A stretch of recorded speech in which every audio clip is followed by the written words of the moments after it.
Chapter 590. Chin-Ong still calmly gave every struggling prison guard a blow and replied, I don't come from the same world as you guys.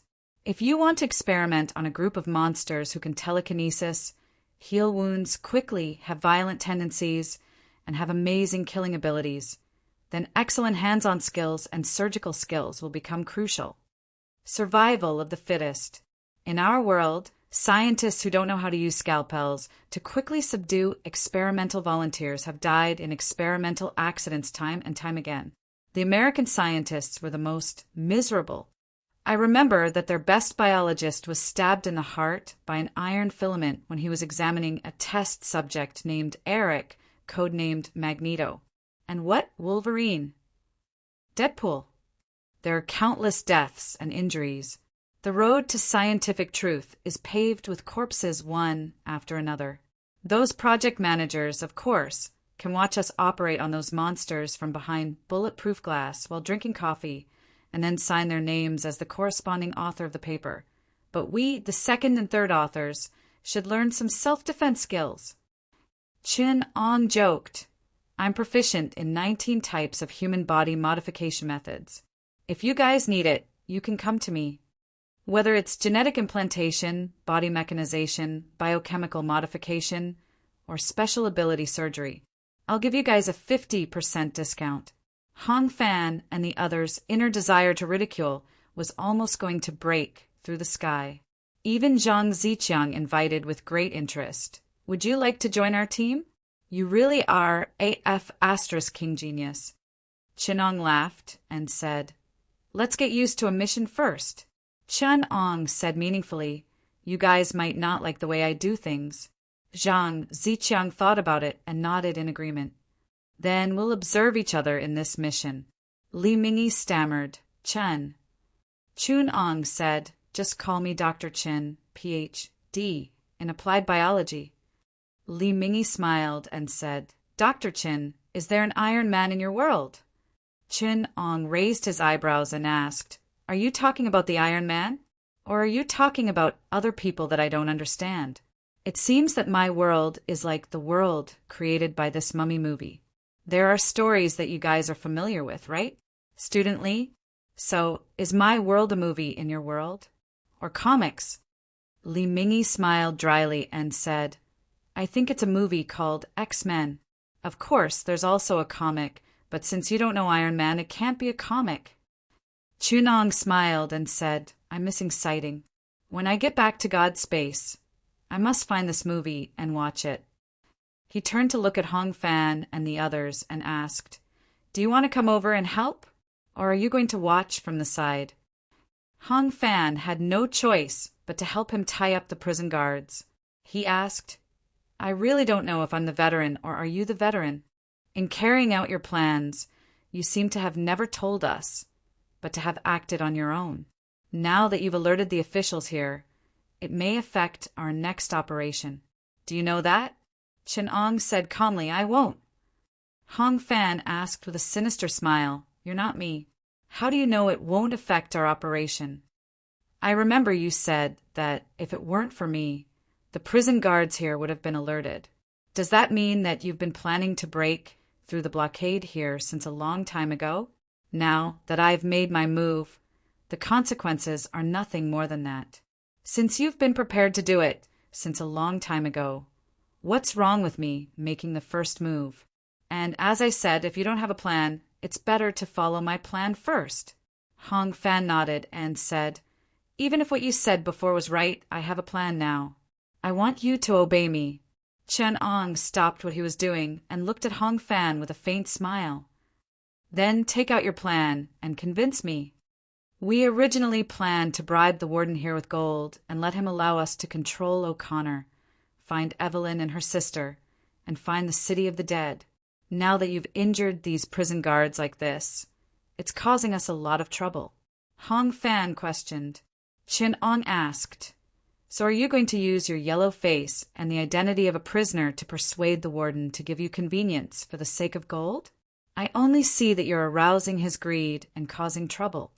We have the strength to dispel his greed, Hong Fan said calmly. So you still want to use violence to convince him to cooperate with you? Then you'll test each other and use him to complete the mission? Chin Ong calmly stated Hong Fan's next plan, and then smiled as he evaluated the plan. Inefficient. Why do you want to cooperate with him? Why do you want to use a pig as a teammate? You want to use the warden because you want to borrow the power in this city.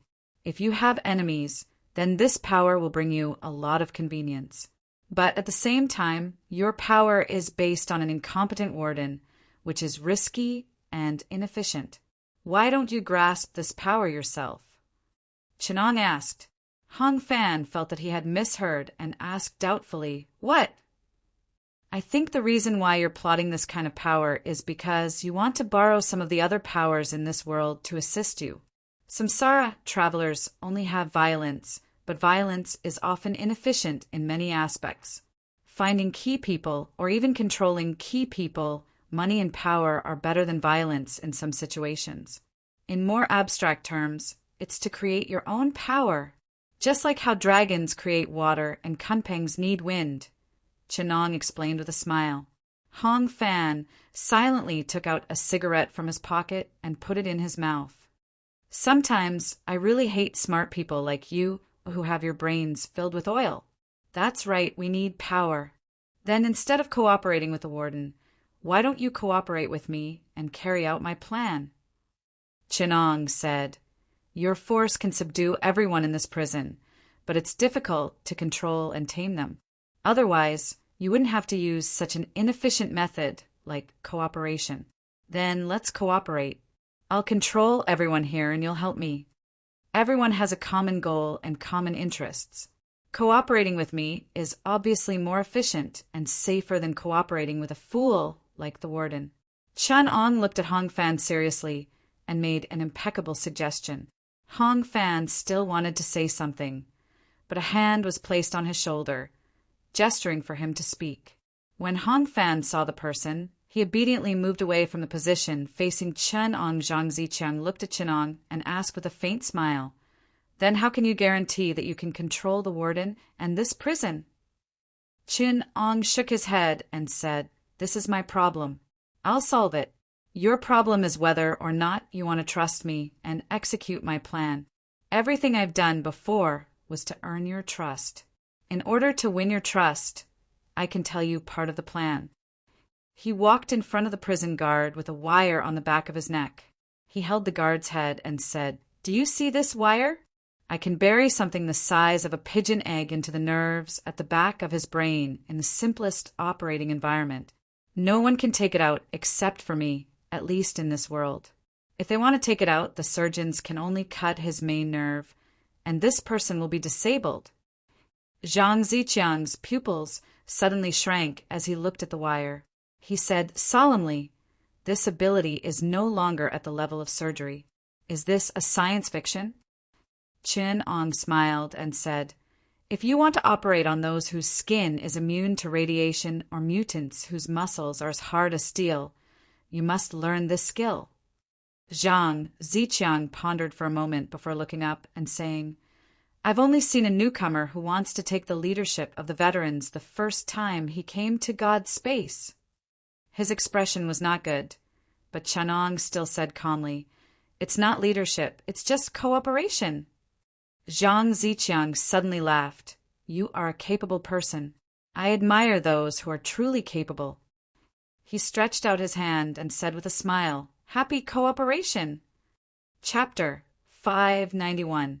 Since we're going to cooperate, what we need to do now is to control the situation in the prison. Chunong nodded and said to the Samsara team, The reason why we don't need O'Connor now is that keeping him locked up can save us a lot of trouble. Zhang Ziqiang glanced at O'Connor, who was curled up in the cell, and shrugged. Then let him stay here. Chun-Ong turned to Zhang Ziqiang and said, You should have a storage device. Please give me some tools and gold. If you have medicine and weapons, that would be even better.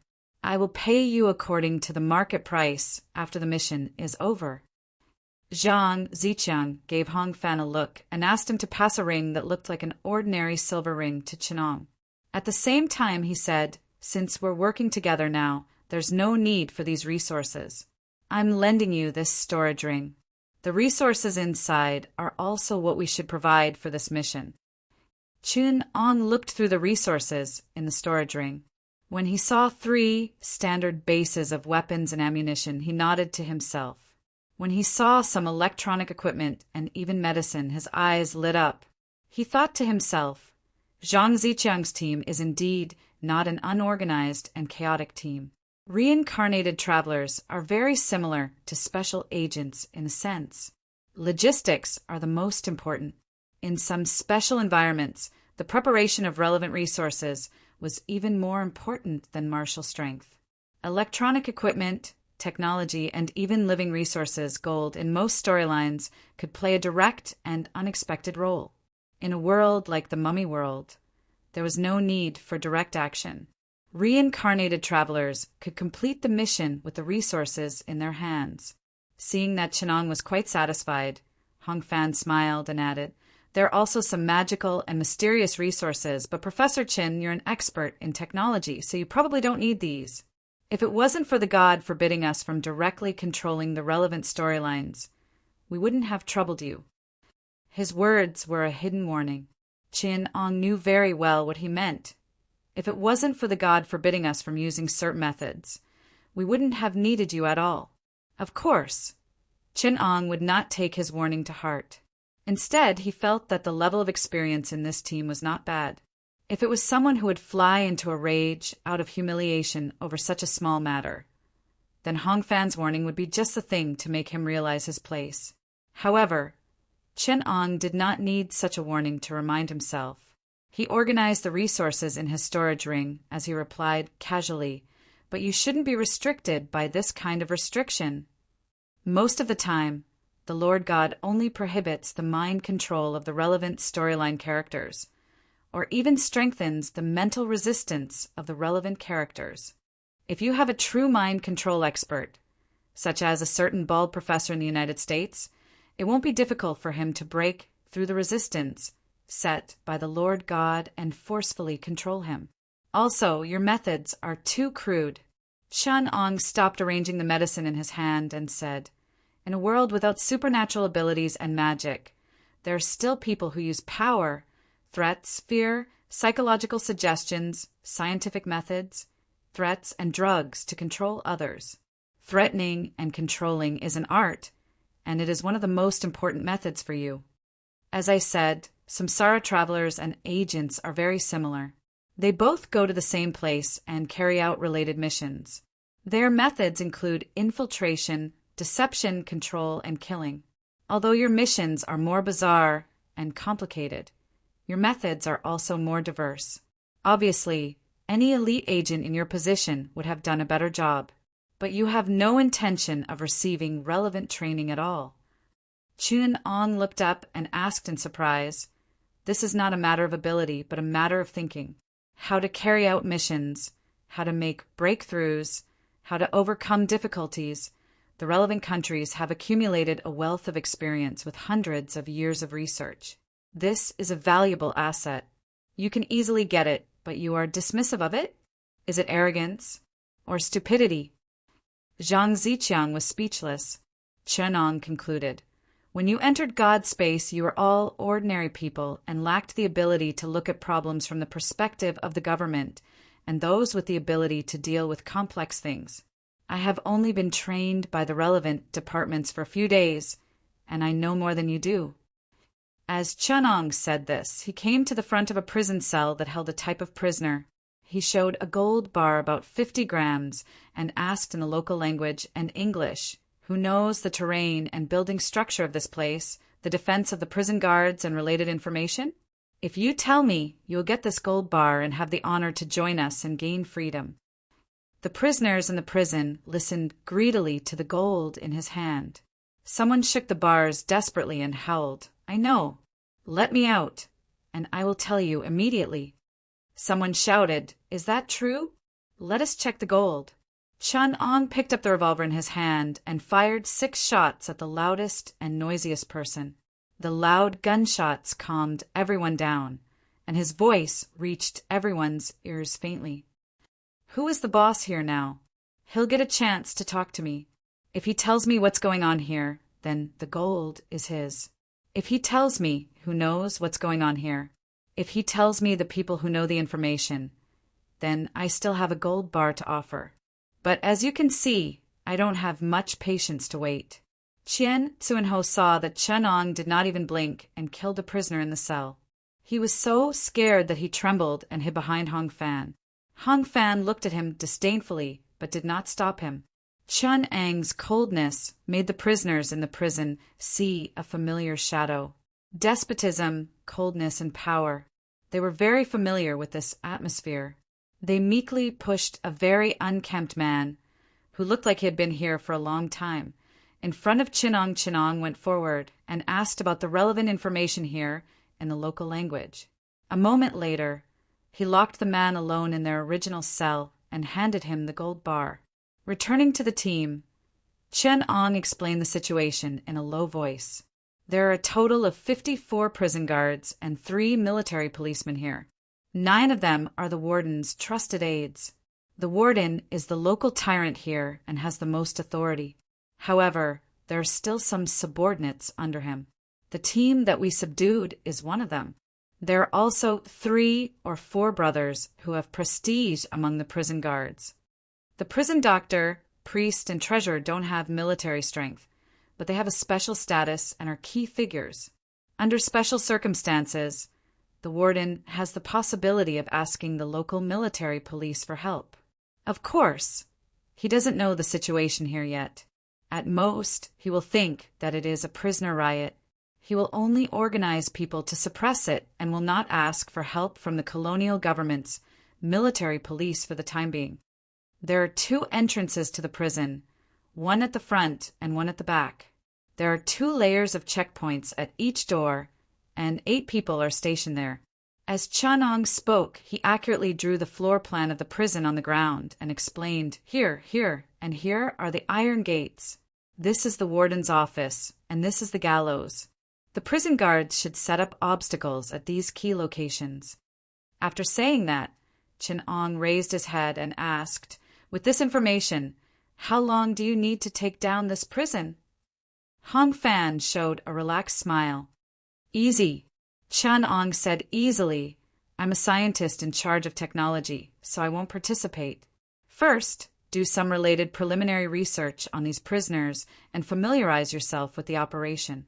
All right, if these prison guards can be captured alive, it's best to keep them alive. They are our human resources in the future. We have to reduce waste. Human life is precious.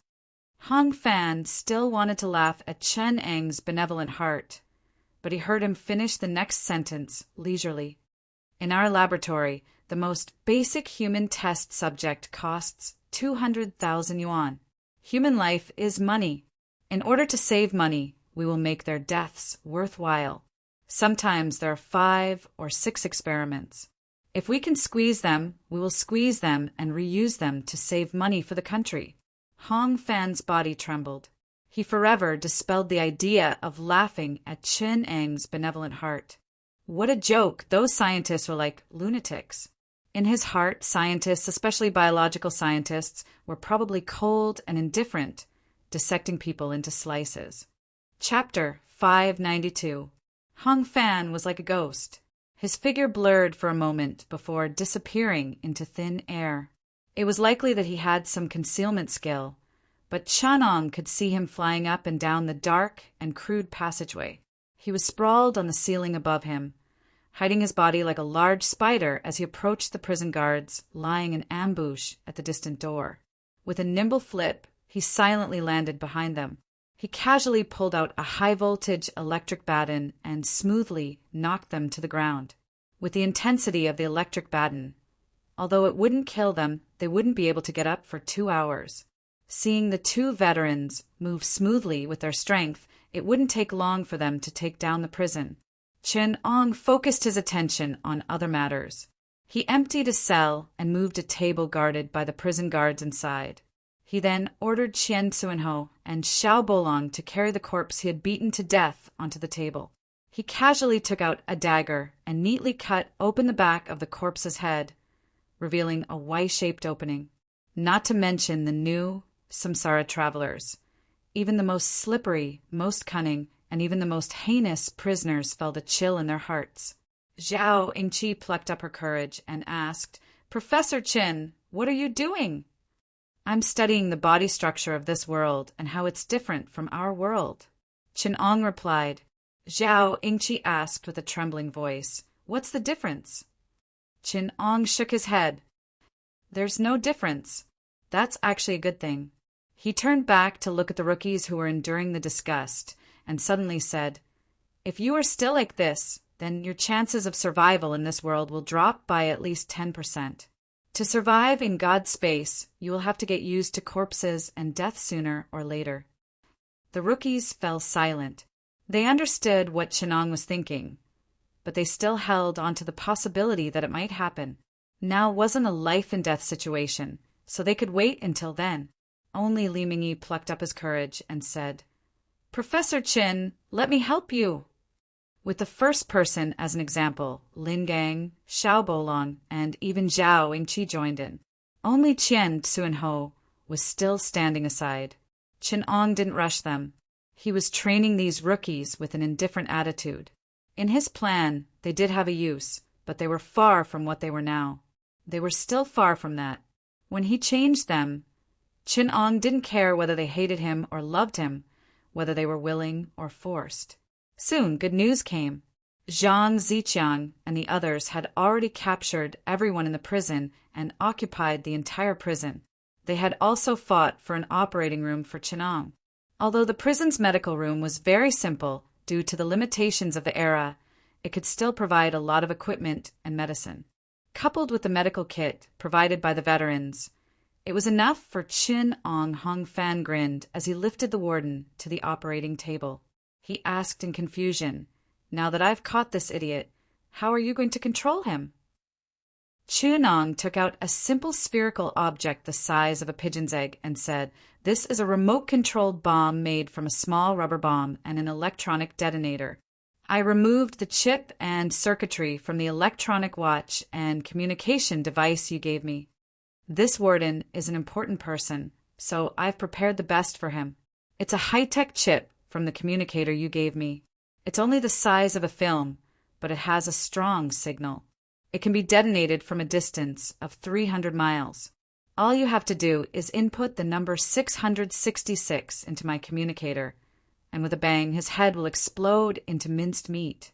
The other prison doctors, priests, just use the chip from an ordinary electronic watch. We can use the warden's chip to trigger the detonation in a chain. Although it's only effective within 50 meters, I can add a timer to it. We can set when the bomb will explode, and we'll have to adjust the time every time." Qinong took out a similar spherical bomb that was crudely made and showed it to them. Zhang Ziqiang received the bomb with a solemn expression. Although the power of the plastic bomb was small, if it exploded in the human spine, it would be enough to kill 7 or 8 strong men. Zhang Ziqiang quickly realized the use of this remote-controlled bomb.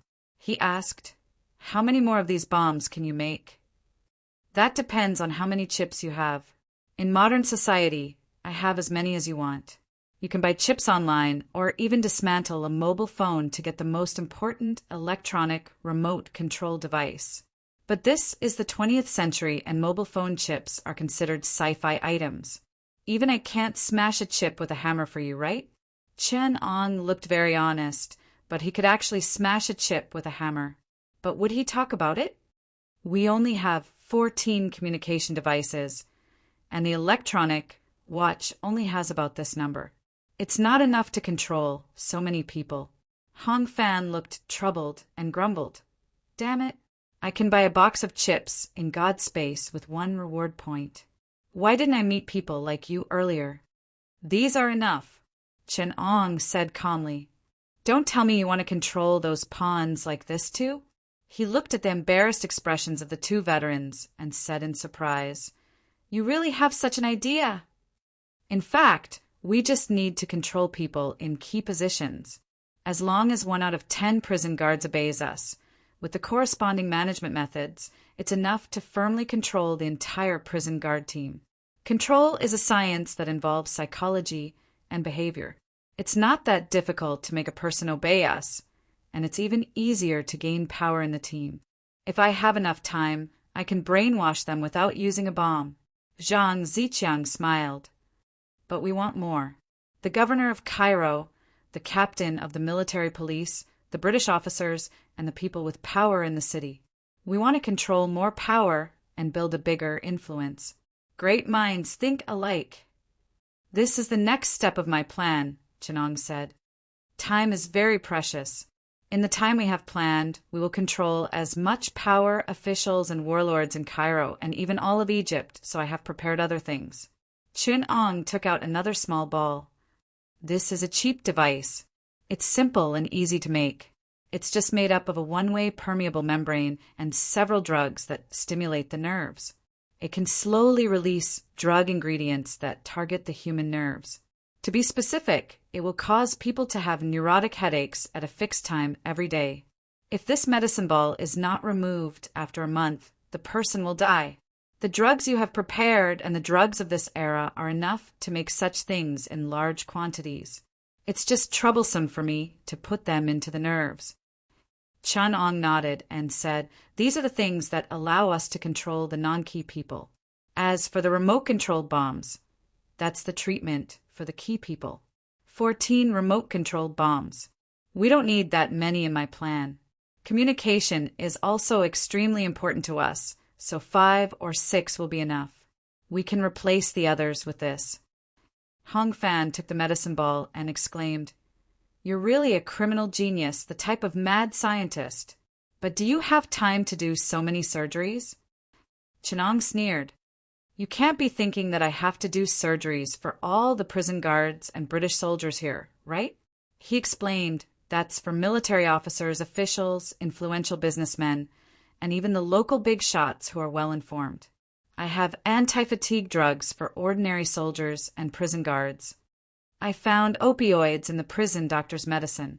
You know Fusho ointment, right? There's a lot of it, and it's very fresh, which means that there's a local supply of it. It just so happens that I know a little about chemistry. So I got the newbies to help the factory prepare the opioid extract, commonly known as Conchai No. 4, and then distribute it as anti-fatigue drugs to the local army and armed forces. The warlords in Africa all do this. Give me a month, and I can make them listen to you like dogs.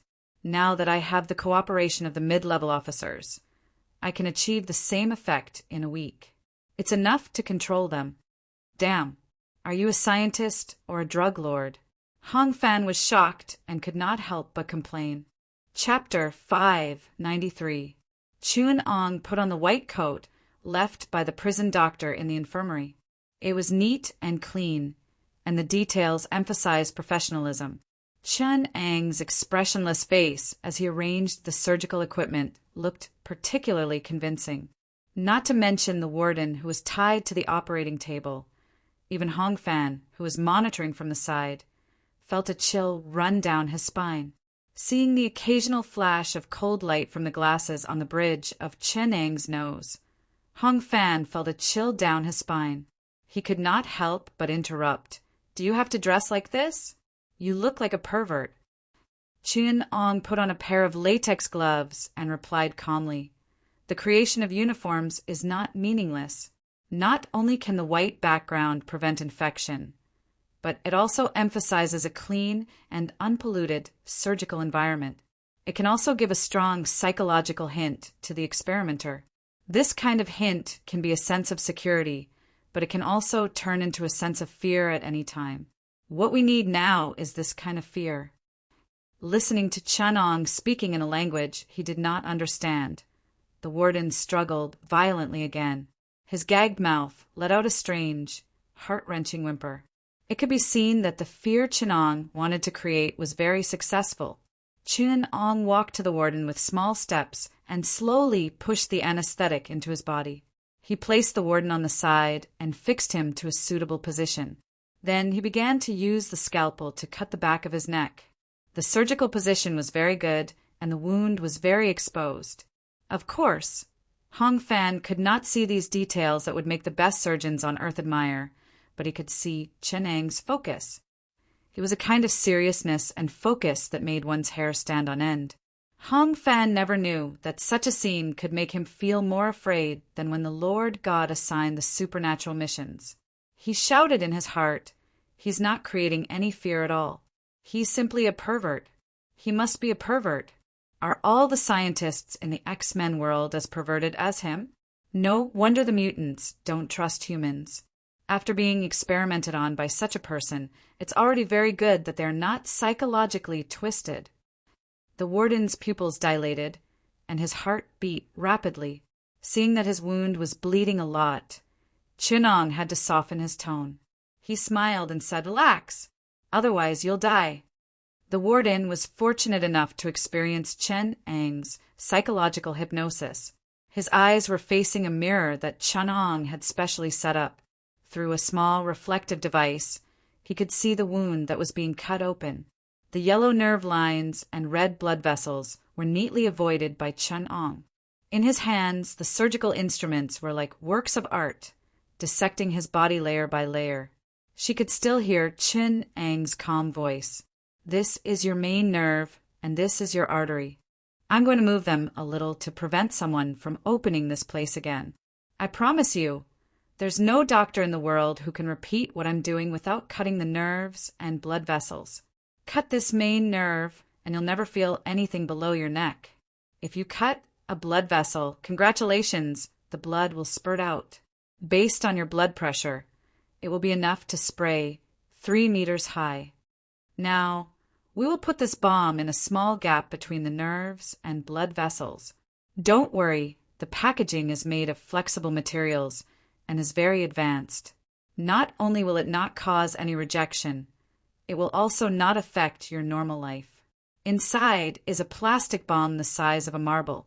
You may not know what a plastic bomb is, but you just need to know that even if it's gunpowder, when it explodes, it will be enough to break your carotid artery." The warden felt dizzy.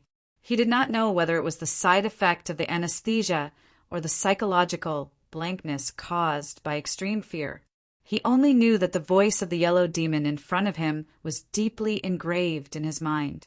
The impression was so deep that in front of this person, he even lost the reaction of fear and fear. Chun Ong hypnotized the warden right under Hong Fan's nose. Although it seemed that the mechanism to control the warden's life and death was in the hands of Hong Fan and the others, they did not know that Chinong already had control over the warden's life and death. In the warden's heart, Chinong was definitely more terrifying than a bomb. Even if he died, he would first complete Chin Ang's orders. After the warden woke up, he saw his men obediently huddled to the side. Not only were they not locked up, but they were even holding their weapons in their hands. Then he realized that the group of demon-like yellow people were also standing to the side. Not far away, there was a prisoner who was chained up. He immediately jumped up and roared at his men, "What are you waiting for? Hurry up and take them down." The group of prison guards only stirred for a moment. After being glared at by a tall yellow man, they obediently shrank back to where they were. Then he saw the real yellow demon slowly walk in from the door. The warden and the prison guards trembled and immediately became obedient. Behind Chinong were 2 prisoners from the prison. The unruly felons were as obedient as chicks behind him. Even the most difficult criminals were as docile as devout believers. Chun Ong walked in front of the warden and the prison guards and explained to them, "Most of you already know what's in your body. However, in order to prevent some of you from acting rashly, I still want to demonstrate the power and function of the thing in your body." He took out 2 small balls the size of pigeon eggs, showed them in front of them, and explained, "There are 2 kinds of things in your body. One is a high-frequency pulsed signal detonation bomb, and the other is a multi-molecule slow-release capsule. Their effects are as follows." Chen Ong gestured for Hong Fan to chase a felon out of the door. Then he pressed a small button in his hand. A muffled bang came from the back of the felon's head. His head, along with a small section of his spine, was pushed up dozens of meters by the impact. His entire neck was blown off, and blood spurted out of his chest under the pressure of his heart. The warden was so scared that he collapsed to the ground. Stinky urine seeped out of his pants. The prison doctor and the priest next to him were not much better. They were all in extreme fear. Hong Fan asked in a low voice, "You really used such a precious bomb to cover up?" Chin Ong whispered in his ear, "How could that be? I was just scaring them. That's a time bomb. I modified it with a watch. You just have to keep track of the time." Looking at the people who were scared out of their wits, Chin Ong continued to explain, "Of course, because of the cost, only a small number of people are equipped with such a valuable weapon. The others are installed with multi-molecule, slow-release capsules. There's a compound poison in the capsule. The formula is very complicated, and the amount of poison in the capsule is enough to kill 100 strong men. Of course, because of the material of the capsule, its release is very slow. It will take a month to poison everyone to death. So there's no need to worry." Looking at the group of trembling prison guards in front of him, Chen Ong could only comfort them first. Otherwise, someone would inevitably die from excessive shock. He took out a small white pill and explained, "This is a slow-release agent. It can temporarily release a small amount of poison. Take 1 pill a day to protect your health. Of course, if you don't take it for 2 weeks, you won't die immediately. However, there will be sequelae, such as gradual severe headaches, convulsions, and hallucinations. The sequelae are irreversible. Only by taking it every day can you avoid damaging your body." Chin Ong looked at the prison guards who were staring at the small pill with strong desire in their eyes. He put the small pill back into a small bottle and slowly placed the bottle on the table not far from the prison guards. Looking at everyone's expression of extreme desire but not daring to step forward, Chen Ong nodded and said, "This is your salary and reward." Then he opened a small box beside his hand. The dazzling gold luster almost blinded everyone's eyes. Bathed in countless greedy and fearful gazes, Chen Ong laughed loudly as he fiddled with the gold coins. He shouted, "Of course, it also includes other salaries and rewards." He pushed the box and let the gold coins fall to the ground. He stepped on it and asked, "Now, what should you call me?" A prison guard walked up boldly and picked up a gold coin. He bent down and kissed Chenang's boots. He knelt on the ground and said, "Boss." Under his encouragement, all the prison guards took their own share and said loyally, "Boss." This was, of course, an arranged show. The first prison guard to step forward was a subordinate that Chin Ong had subdued long ago. Chin Ong leaned back in his chair and casually pulled out the Mauser pistol beside him. He shot a prison guard who took a few more gold coins and sang in English, "I rule this world with greed and fear. Satan is my alias, and the devil is my servant. I make people sing and laugh, and also wash their faces with tears, mourning for their sons and brothers. Please say with me, Hallelujah." "Hallelujah," the prison guards said in unison. Looking at this absurd and terrible scene, Xiao Bolong whispered, "Is he really a scientist? He really looks like a cult leader, an underworld emperor." When Chen Ong heard his words, he turned his head and explained in Chinese, "This is, of course, science. If you want to conquer or tame a person, you have to show them what they expect in their hearts. For the white people of the 20th century, you should use a style that they can understand to control them. It is objective needs that create my actions, not my personal hobbies. Although many people say that psychology is a kind of pseudoscience, through my long-term experience in managing experimental subjects, psychology is a practical science.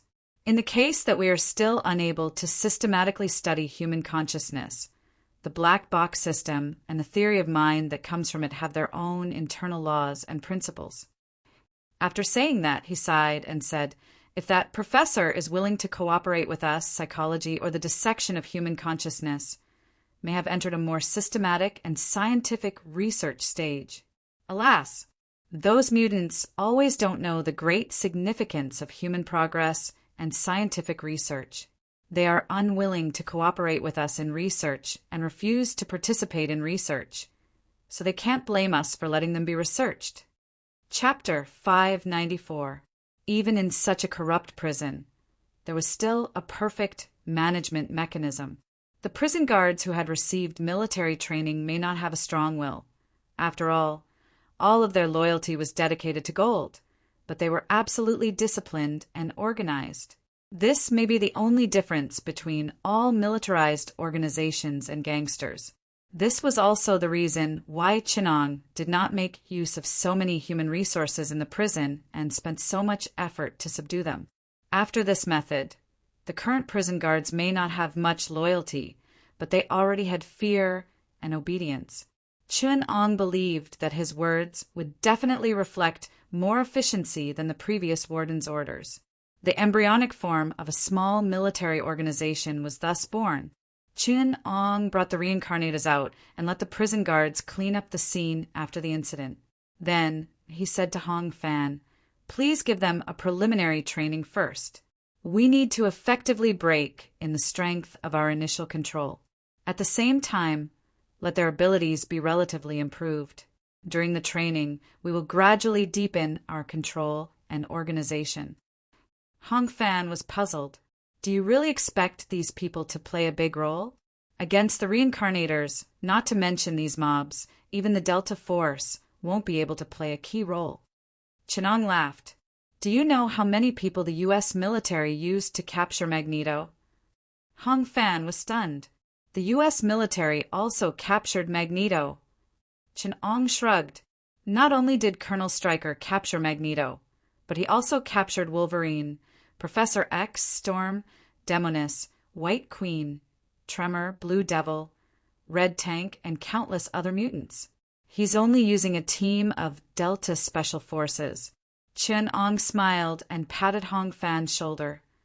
Remember, it is humans who control themselves not to harm the mutants, not the mutants who control themselves not to exterminate humanity. Do you think they are obedient because of self-discipline? Chinong showed a bright smile. They are because of fear. Fear us. Fear the human government. Exterminating them would be like playing a game. Project Sentinel. Project Extermination. Genetic Virus. Mutant Weapons. Project Purge. Special Bacteriological Weapons against Mutants. Mutant Cloning. Biological Weapons. Project Quafu. Ability Suppressant. Mutant Ability Suppression Magnetic Field. Infrasound Ability Disruption Weapons. It is said that the UA military has cloned thousands of professors' clones and can use the brainwave enhancer to control all mutants at any time. I'm in charge of 6 mutant control and defense plans, and every single one of them can crush them to death. Putting suppressants in food, spreading genetic viruses in the air, and even planting genetically modified corn to produce toxins that suppress the mutants' X genes. We biological researchers have been fighting on the front line against the mutants, and you know nothing about science and power. Hong Fan looked at Chinong in shock and asked clumsily, "Then why in the plot?" Chinong smiled and said, "That's just the plot, after all. The plot is a part of the world, but it's never the whole. You know what? In my lab, there's a mutant with strong healing abilities who can completely control all the muscles in his body. Do you know how he was captured and brought here? After we found out about him, we had a patrol officer knock on his door, and then when he opened the door, we used an infrasound generator to make him limp on the ground, waiting to be slaughtered." Chinong looked at Hong Fan and said with a smile, "Look, a patrol officer defeated him. The reason why you have such a misconception is because every time you face an organized enemy, you are at a disadvantage in terms of intelligence. They don't know your abilities, they don't know your actions, they don't know anything about you, and you have a main god providing you with intelligence and logistics. Imagine if there is no plot, you have no understanding of the enemy or the plot, and you accept the mission. Do you think your chances of survival are high?" Hong Fan was silent.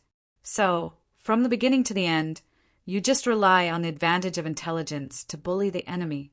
God is the biggest thing you can rely on to bully those organizations and plot characters. Now we can change the way we play.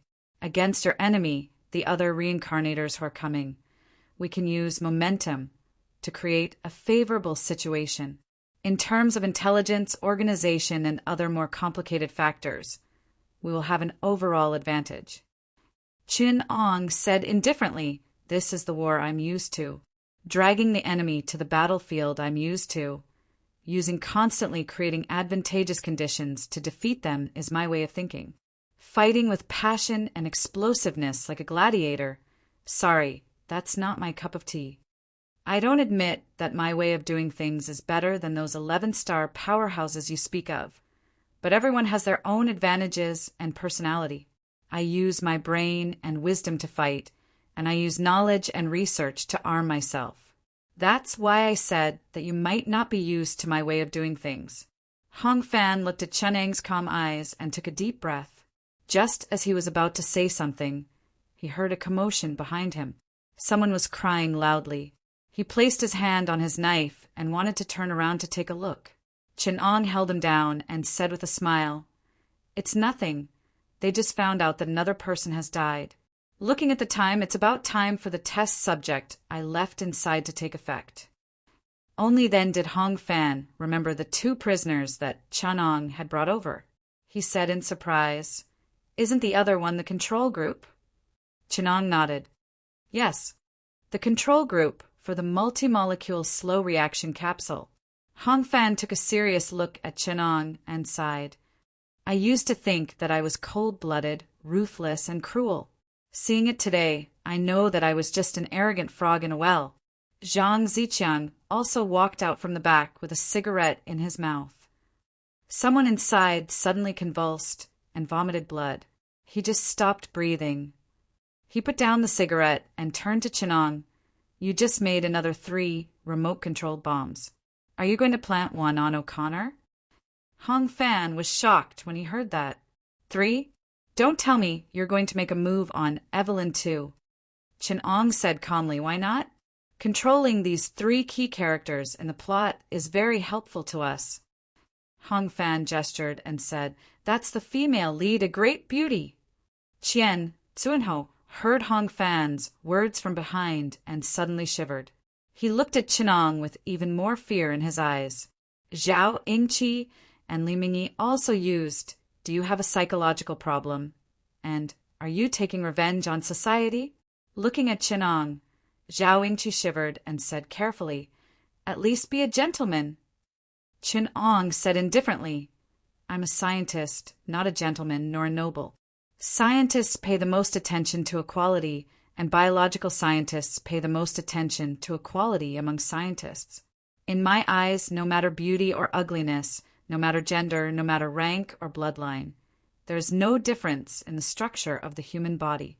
On the experiment table, everyone is the same, and there will be no difference in treatment because of beauty or ugliness. Is the white queen beautiful? The demonic woman can become the most beautiful woman in the world. Their naked bodies under our knives will still be cut open calmly. And your aesthetic standards are too superficial and superficial. Are her internal organs healthy? Are their shapes regular? Are her bones and muscles dense and beautifully structured? Are the distribution of her nerves and blood vessels perfect and scientific? You haven't even dissected her body, and you dare say she's a beauty?" The rookies endured their fear and left in front of Chen Ong. Zhao Yingqi, who had looked at him with admiration and adoration, was now as pale as snow. Zhang Ziqiang sighed as he smoked. He sat beside Chen Ong and said, "Destined to be alone for life. I don't agree with you planting a bomb on O'Connor." Chen Ong adjusted his glasses and asked curiously, "Why?" "Because I never place my life in the hands of others, no one. O'Connor is the main mission. If you blow him up, I'm dead. Don't even mention placing the controller on me. Your technical level far exceeds ours. I can't tell if you've done anything." Chen Ong nodded and said, "I respect your habits. However, the control of O'Connor and Evelyn is a rather important factor. In the original plot, they're not people that can be easily controlled. If you don't control them, you will still have to entrust your life to them. What will happen if you lose control of the plot characters at a critical moment? Don't tell me you haven't seen it before?" Zhang Ziqiang nodded and said, "You're right, but it won't be that easy to convince me." Chun Ong explained, "I will install a bomb in O'Connor and Evelyn's kneecaps. I will take out a small bone, hollow it out, and install a remote-controlled bomb inside. Even if it is detonated, it will only blow off their legs." Half an hour later, O'Connor saw the two terrifying Asians in the medical room. He was sure that the one who had been transformed from a devil walked in front of him and said, "You might be wondering why we are controlling this place. Now, I can tell you, O'Connor, that we are here for you." O'Connor looked up in shock. Chun Ong continued, "To be precise, we are here for the information you know about the City of the Dead. We know that you and your troops went there and were attacked by a group of men in black. Only 2 of you escaped. Now, I need you to take me there. Of course, if you don't want to, I won't force you. I will only look for another person you are familiar with, Johnny. We know that he is now working for an American." O'Connor looked up and said, "Then why don't you go to him directly?" "Because I still need one more thing, the key you brought back from the City of the Dead." Chun Ong smiled and said, "I don't need to trouble 2 masters for the same thing." O'Connor said blankly, "But it's not in my hands. I lost it." "I know, but it will come back."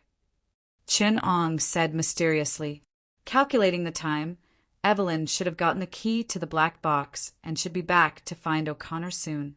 It was the key to the coffin that sealed Imodin and the 2 scriptures. Hong Fan had secretly approached Evelyn to make sure that there was no mishap. O'Connor had to admit defeat and said, "I am willing to help you, but can you untie me and give me my freedom afterwards? If you don't mind, can you give me a little reward?" He pretended to be greedy. Chun Ong smiled and looked at his performance and promised, "Of course, but I have to do a small operation first to ensure that you are obedient. And you don't have to pretend like that. We have investigated you to make sure that we know everything about you. Your character, your hobbies. Just now, you wanted to use this greedy look to confuse us and then wait for an opportunity to act?" Chun Ong lowered his voice and said, "Please rest assured, we are magnanimous and believe in fate. You are a person who is destined to be with the ruins. This will not be the last time we cooperate. And gold, we don't care. Now we're going to take out a bone from your knee. Empty it and put a little toy in it." Chun Ong took out a metal ball that looked very sci-fi. O'Connor knew at a glance that this was more important to him than the warden. He couldn't help but smile bitterly in his heart. At the same time, he also believed a little of what Chun Ong said about fate. They might really let me go after this. Otherwise, they wouldn't spend so much capital. In the face of such a terrible, devil-like enemy, O'Connor could only comfort himself like this. Chun Ong checked his kneecap and explained, "The power of this bomb can at most break your leg. In the desert, dragging a broken leg can't escape. If something like this happens, please ask us for help as soon as possible. Don't worry, we won't make things difficult for you after this. I will give you a first aid kit. You'd better learn how to bandage yourself in the next few days. Remember, your life is very valuable." Oh, Connell didn't know how to smile bitterly, so he made a funny face, which made Zhang Ziqiang, who was beside him, let out a strange laugh. Chun Ong looked back at him and thought, "What a man with a low point of laughter!" Then he explained to O'Connor, "In order to control your movement distance, I will temporarily set up a distance signal. If you are more than 300 meters away from him," he pointed to Zhang Ziqiang and said, "the bomb will automatically detonate. I have hired a few locals to carry medicine and surgical equipment. They can also carry you forward if necessary." The reason for this setting was that Zhang Ziqiang had told him that in the next stage of the mission, the Lord God would require a fixed distance from the plot characters. If they exceeded it, they would be obliterated. This was to prevent the reincarnators from being too free and indulgent and leaving O'Connor and the others. This distance was usually 500 meters. Chun Ong never had the habit of following others closely, so he simply added this function and let O'Connor and the others follow him. Zhang Ziqiang looked at O'Connell's pale face and thought of how he had been aggrieved as he followed behind the plot characters running around. He suddenly felt a burst of joy in his heart. He said fiercely, "You have this day too." It was Chunong who comforted O'Connor. "This is already a relatively simple mission. At least I didn't install the same signal transmitter on myself. Otherwise, you would have to calculate the crossing distance. Considering the actual terrain, you may also have to learn solid geometry. Complex geometry calculations are too difficult for you." "That's right. How's your geometry?" Chapter 595. It was not without reason that Zhang Ziqiang's rebirth team had not considered developing an organization in the mission world. The time given by the Lord God to complete the mission was not much. In the world of the mummy and ghost, only a short 2 weeks had passed between the rescue of O'Connor and the resurrection of Imogen, and the time taken for the protagonist party to send Imogen back to the underworld was less than a few days. The entire mission period added up to no more than 20 days at most. Moreover, the Lord God was not the kind of boss who would sit back and watch you progress leisurely. The entire plot would be subdivided into different stages, and each stage had a corresponding mission. At present, the team's mission was to protect O'Connor and his party until they reached the City of the Dead. Judging from the mission rewards, the reception that O'Connor and his party received was not as simple as the attack on the Nile River in the original plot. During the long journey across the desert, they would encounter a lot of trouble.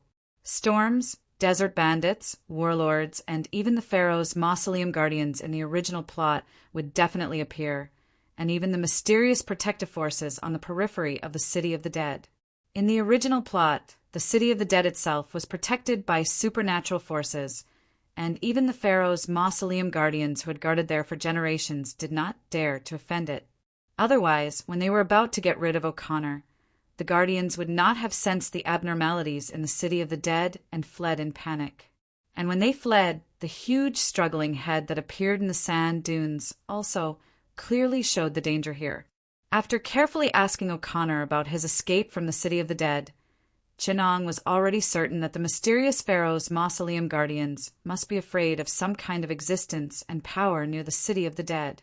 There was an endless amount of gold there, and it was not because of their faith that they did not dare to touch it.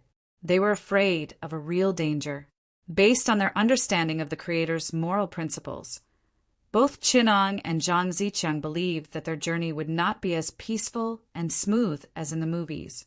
If that kind of danger really existed, then the Samsara team had to be prepared for it.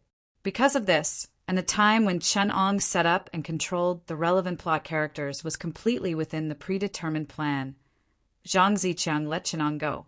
Although Zhang Ziqiang knew his plan, he still reminded Chinong, "Tomorrow Evelyn will come to find O'Connor, who lost the map and the key.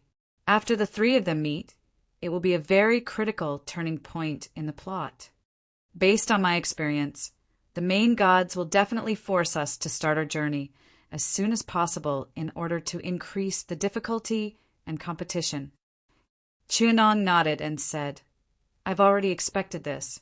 Otherwise, if we try our best to delay the meeting time between Evelyn and O'Connor, or force them to suspend their departure, wouldn't we gain a long time to prepare for nothing?" If this sort of delaying method succeeded, it would clearly not be in line with the high efficiency that the sovereigns needed. So, when the time comes, there will definitely be an unexpected factor that will force us to prepare to depart immediately. And this unexpected factor will either be a compulsory mission or the sudden appearance of a mission time condition. This is too crude and simple and not in line with the main god's usual objectivity and style of doing their best to minimize interference. Or there will be punishment measures, and they will borrow the hands of other Samsara teams to accomplish this goal. So, the meeting time between O'Connor and Evelyn is a key point and also a hidden preferential treatment that the main gods have given to us, the weaker teams. My guess is that the time when O'Connor and Evelyn meet will decide when that Samsara team will enter. If we deliberately delay, that Samsara team will enter at an uncertain time. This will cause us to lose our advantage in information, and it will turn into a punishment for us to passively carry out the mission." As he spoke, Chin Ong tapped his finger on the wooden table and said, "The time when Evelyn meets O'Connor tomorrow is the time when the enemy Samsara team will enter. After tomorrow afternoon, they may arrive at any time." Zhang Ziqiang propped his hands on the table, looked at Chin Ong, and said doubtfully, "Now that you know this, will the plan change accordingly?" Chin Ong shook his head, not to mention that we have already considered such variables in advance. Even the amount left in the plan is enough to deal with it. In the world of mummies, the 3 key plot characters in Cairo City are the 3 protagonists, but there are only 3 forces that are really related to the main plot and can influence the general situation. That is, the good and evil forces that have appeared in the City of the Dead, Imidin's priests, and the Pharaoh's guards. Eddie, the leader of the Pharaoh's guards' mausoleum guards, is secretive, and it is difficult to contact him in a short time. But the librarian Evelyn works for is a member of the mausoleum guards. And on Imidin's side, although it seems that he only controls the mummies in the City of the Dead, the truth is that we Samsara travelers who have seen Mummy 2 know that Imidin does not have no subordinates in this era. His forces, like the Pharaoh, have been passed down for thousands of years. You mean the British Library's curator, Hafts, more than 10 years later? Zhang Ziqiang suddenly realized. In the second part, it was he who brought people to dig out the 2 scriptures and resurrected Imidin. "But we can't get to London in a few days," Zhang Ziqiang said solemnly. Chen Ong laughed in a low voice. "The antidote has to be found in the place where poisonous snakes appear, and the traces of the people we are looking for can also be found out from their enemies. 2 hostile organizations that have been passed down for thousands of years. Do you believe that they know nothing about each other?" Zhang Ziqiang was stunned and nodded after a long time. Imidin woke up after thousands of years. He may not know about his subordinates. But the mausoleum guards have been entangled with those people for thousands of years, so they are indeed the most likely to know. So, to find Imidin's priests, we have to find Evelyn's curator first. And we can also cut off the opportunity for other Samsara teams to contact him. Zhang Ziqiang lowered his head and calculated. Imidin has the priests and the Pharaoh has the mausoleum guards. So which third party are you talking about? Chen Ong pointed to where he was sitting and said, "Of course, it's the colonial government and the United Kingdom. Now, the United Kingdom is still the protectorate of Egypt. You don't think that Egypt, which has been oppressed by colonization, has magic, priests, mummies, supernatural forces, and an empire that never sets on the sun would be so simple? The colonial government, or the United Kingdom behind the colonial government, specifically the Suez Canal Company, is one of the 3 major forces that can affect the main mission. And this force is divided into 2 parts. One is the decaying colonial government that we are currently controlling the administrative power, and the other is the Suez Canal Company, a behemoth that has the terrifying backing of the United Kingdom that has colonized the world for hundreds of years. One of them has all-pervasive influence, and the other has decisive military force that can directly overwhelm both sides. In other words, the Suez Canal Company has the power to make Imidin stay in one piece. I don't know if he used the Ark of the Sacred Covenant or the Holy Grail, but for England to be able to conquer Egypt in order to protect their vital Suez Canal, they must have the corresponding trump card. Zhang Ziqiang thought for a long time and nodded in agreement with Chin Ang's judgment. On one hand, Chin Ong used the threat of money and bombs to quickly buy over and control the selected prisoners in the prison. This was the largest prison in Cairo, and there were hundreds of prisoners. They came from all corners of the city, and they were the most well-informed. On the other hand, Chen Ong carefully sorted out the information, and on the other hand, he chose targets that were easier to tame and influence. He scattered a lot of gold, and after killing a few felons to establish his authority, Chen Ong finally established his authority, and he also set up a lot of informants in the city. These carefully selected ears would gather all the information about the city from all directions to this place. And the first order that Chen Ong gave them was to find and pay attention to suspicious strangers and collect all information about these strangers. They had to pay special attention to people with strange clothes, especially clean clothes and related people who were hiding their heads and tails. At the same time, they also got most of the information about the city. Chun-Ong purposely took some time out to give them some simple training. At the very least, he had to train them on how to filter, how to obtain relevant information, and how to build an intelligence network. He also specially found the heads of the children in the prison and the city, and used these children to build a second layer of intelligence to cross-compare. At dawn, Chun-Ong and Hong Fan went out together to the library that Hong Fan had checked out. Chapter 596. Arriving at the bottom of the library museum, Hong Fan led Chun-Ong to hide in an alley on the side. He was just about to climb up when Chun-Ong stopped him. This old curator isn't that simple. According to the information I received, he was able to open such a large museum in a backward and chaotic colonial country like Cairo not just because of his official status. In fact, everyone in Cairo knows that this museum is not to be messed with, so no one dares to do anything to it, even though it's filled with ancient Egyptian relics. It's the mausoleum guards who took care of the trouble. Hong Fan felt that this was normal. The mausoleum guards certainly wouldn't rely on armed forces to conquer the world like in the original plot. In fact, as the deep-rooted local bullies here, their power was astonishing. A facade like a museum would certainly not be harassed by those lowly hooligans. But in some cases, the mausoleum guards can't help much. A few years ago, a group of roving bandits planned to loot this place overnight. They planned to do this and then go far away. Naturally, they wouldn't be afraid of anything. But after they snuck in, they disappeared in this museum, and at that time, only the old curator was inside. Chun-Ong revealed a piece of information that he confirmed. Hong Fan also noticed the information contained in this information, and his expression changed. "You mean this old curator's idea is troublesome?" Chun-Ong and Hong Fan looked at each other, and they both had a plan in mind. Hong Fan said, "Since there is magic in the mummy world, there will naturally be a worldview that fits it. When we did Fan Xinhai's mission, we knew that if there is supernatural power in the current mission world, then the relationship between the plot characters we come into contact with will not be as simple as in the movies. Especially when we meet a small noble who has the bloodline of a knight, and when we meet someone from the Vatican, he knows magic. Since Imodin knows magic as the power left behind by the pharaoh to prevent his resurrection, it would be strange if he didn't have supernatural inheritance." Hong Fan already understood what Chun-Ong meant and nodded. Hong Fan stuck to the outer wall of the museum. His fingertips that were clinging to the edge of the wall exerted some force, and he easily leaped over the top of the wall. His footsteps were as light and silent as a cat's. Chun-Ong looked at his back, and there was a thoughtful look in his eyes. This technique is the assassin's footsteps from the Assassin's Creed. Falling from a high place won't cause too much damage, and there won't be any footsteps when moving stealthily.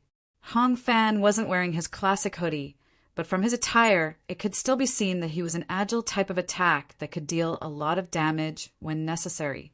Although the soft armor increased the load, it also greatly increased his defense, which meant that he often had to engage in close combat with his enemies. The excellent design allowed the soft armor to minimize the impact on his body's agility. It could be seen that he relied on his dexterity and agility to fight. The footsteps that he revealed when he moved also showed that he had good frontal combat ability. All in all, the fighting style of an assassin was close to that of a swordsman. He was good at stealth combat, and in frontal combat, he relied on his footsteps and agility to avoid damage. Hong Fan still didn't know that Chun-Ong could see so much from his attire. He quietly went to the window-sill of the museum area, and with a light flick of the dagger in his right hand, he opened the window and flipped over. Chun-Ong watched him enter the museum area, and he also pressed lightly on the stone wall. Like a nimble swallow, he attached himself to the eaves. Using his right hand, he absorbed the sound of the window opening and closing into his palm, and Chun-Ong snuck into the museum from the second floor. With Hong Fan's agility, Chun-Ong easily locked onto the curator's position. He hid in the shadows and observed everything. The curator's office was not small, and there was only one entrance and exit. The windows were tightly shut, and the room was brightly lit. It did not give people like Hong Fan the slightest chance to sneak in. Seeing this, Chin Ong sighed inwardly. He knew all too well what kind of fighting style a professional like Hong Fan would use. Sure enough, with a soft sound of metal knocking, the curator, who was writing on the desk, suddenly became alert. He shouted, "Evelyn." No one in the exhibition hall answered. The curator muttered to himself, "Evelyn should be sleeping. It's almost dawn now. It can't be those thieves again, can it?" The curator picked up the hardwood walking stick beside him and cautiously snuck out of the room. Hong Fan's shadow slowly fell behind the curator. His footsteps were abnormally agile, and when he was still, he seemed to blend in with his surroundings. Chin Ong recognized that Hong Fan had at least 3 sneak skills and had learned an additional skill, called chameleon. When he attacked, his attack was as fast as lightning, and he used the dagger hilt to hit the back of the curator's head. Stun the enemy so that they can't participate in combat for a while. But Hong Fan was still too careless. Chin Ong had never neglected the lapis lazuli eyes of the eagle statue beside him. When the curator picked up his walking stick, a thin layer of light appeared on the surface of its gemstone eyes. The dog-headed warrior stone statues, standing beside him, suddenly moved. They held spears and crossed to block Hong Fan's path of attack. The curator hurriedly ran a few steps to the front of a clay urn. He grabbed a handful of spice powder with his left hand and took out a papyrus book with his right hand. He shook it open and read, "Awaken the sleepers. Protect your master." As he spoke, he sprinkled the spice powder on the mummies in the coffins beside him. Suddenly, the eyes of the 2 stone statues, which were inlaid with obsidian, lit up with blue flames. As they became more agile, so did their intelligence in dealing with enemies. Hong Fan's right palm struck out with a thunderous boom, breaking the giant stone statue's arm and dropping it to the ground. But the curator was getting further and further away from him. In the sarcophagus between them, 2 withered mummies struggled to climb out. The salt-stained linen bandages were very tough, and Hong Fan's dagger couldn't do any damage to them. The old curator dragged his body as he ran, constantly summoning flies and locusts to attack Hong Fan's eyes. Finally, he steeled his heart and pushed a withered crocodile mummy to the ground. He used a spell to summon a small gust of yellow sand to block Hong Fan's vision. Escorted by another mummy, he fled out the door. When the curator took the opportunity to run out the door with the mummy, he saw someone blocking his way. "Go and kill them." The curator hurriedly pointed at the mummy. With a shattering sound, the curator's papyrus was shattered by a bullet. He turned around and used the curator's body to block the mummy's path of attack. Chin Ong calmly pulled the trigger so that the curator could hear the sound clearly. Without a word, the curator obediently raised his hand. By the time Hong Fan escaped the harassment and rushed out of the museum, Chin Ong was already collecting the curator's amulets. Chin Ong deftly removed the animal tooth necklace, a scarab specimen, a bronze dog statue, and a golden cobra bracelet from the curator's neck. "Hey!" The curator stopped him. "Don't touch that, okay? That's a gift from my daughter." Chin Ong waved the intricately crafted cobra bracelet in front of the curator, letting him see the distinct tiny scales on it. Then he asked, "Your daughter gave you a poisonous snake amulet as a gift." He used 2 fingers to break the head of the cobra bracelet, letting the curator see the blue venom inside. Chapter 597. After Zhang Ziqiang returned from the Suez Canal Company, he saw Hong Fan squatting at the door with a gloomy face, smoking. He went up to pluck the cigarette, and asked, "You're back so soon? Where's Dr. Chin?" "He's interrogating Curator Terrence inside."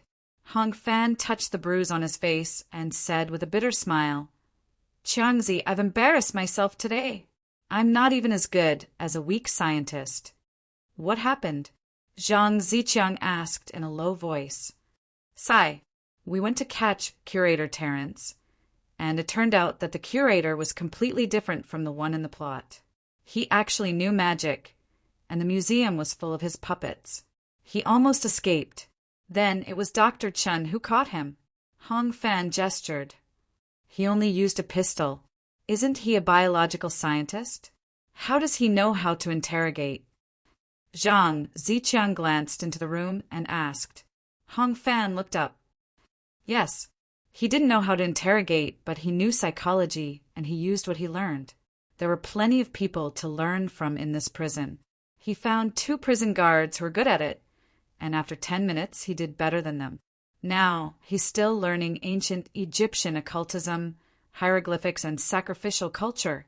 I watched from the side as he spent 30 minutes getting information about the organization left behind by the priests of Imidin. After that, he asked about the culture and legends of the Gravekeeper tribe. At that time, I didn't understand a single thing. Then, when he learned hieroglyphics and ancient Egyptian from Terence, I couldn't understand a single word. After that, they were talking about magic and occultism, and I came out to smoke. Hong Fan took the cigarette, but from Zhang Ziqiang's hand, took a deep drag and blew out smoke rings. That Terence is also a PhD who studies ancient Egyptian culture. What the hell can I do when 2 PhDs are discussing academics? It feels like they're discriminating against my education. Hong Fan threw the cigarette, but at his feet, and ground it back and forth with the sole of his shoe. Chunong, who was talking to Dr. Terence, seemed to sense something. He looked back at the door. The relationship between the two did not seem to be that of a kidnapper and a kidnapper. Dr. Terence was sitting on the sofa, fiddling with the collar around his neck. Chunong was sitting beside him. The two were drinking black tea like a pair of friends chatting. In fact, Dr. Terence wasn't just an expert in ancient Egyptian culture. He was also a master of Egyptian occultism. He had inherited the priest culture of the Gravekeeper tribe from the pharaohs and had been studying ancient Egyptian scholarship for many years. He was already an internationally renowned master. This status allowed him to obtain even more ancient mysterious legacies. Although he didn't look like much, in fact, Terence was already the most powerful priest on the Gravekeeper side. In today's occultism world, he was also a very powerful existence. Chunong was now a PhD in biology, but in fact he was also very accomplished in Western occultism research. He was also one of the few wizards who could obtain the title of Grand Arcanist. Because of his identity, he couldn't show it in front of the Lord God, but it wasn't difficult for him to understand and learn from Dr. Terence's knowledge. Dr. Terence, I'm sorry to use this bomb collar to control you, but you don't have to fiddle with it anymore. The lock uses a 13-digit electronic lock, and with the program I designed, no one in this world can open it. Also, if it leaves your neck, it will explode. Dr. Terence helplessly touched the collar and said, I've already agreed to cooperate with you. As long as you don't let Imidin out and don't harm our tribe, I'll do my best to help you explore the city of the dead. Usually it's other people who go to my country to explore and do archaeology, but I want to go to the great ruins of other countries to plunder. No, to be precise, I've been doing archaeology for a long time. Chunong nodded and smiled. So I can understand your feelings, and I don't believe you'll obediently obey us. The Qing Kingdom. Dr. Terence was surprised.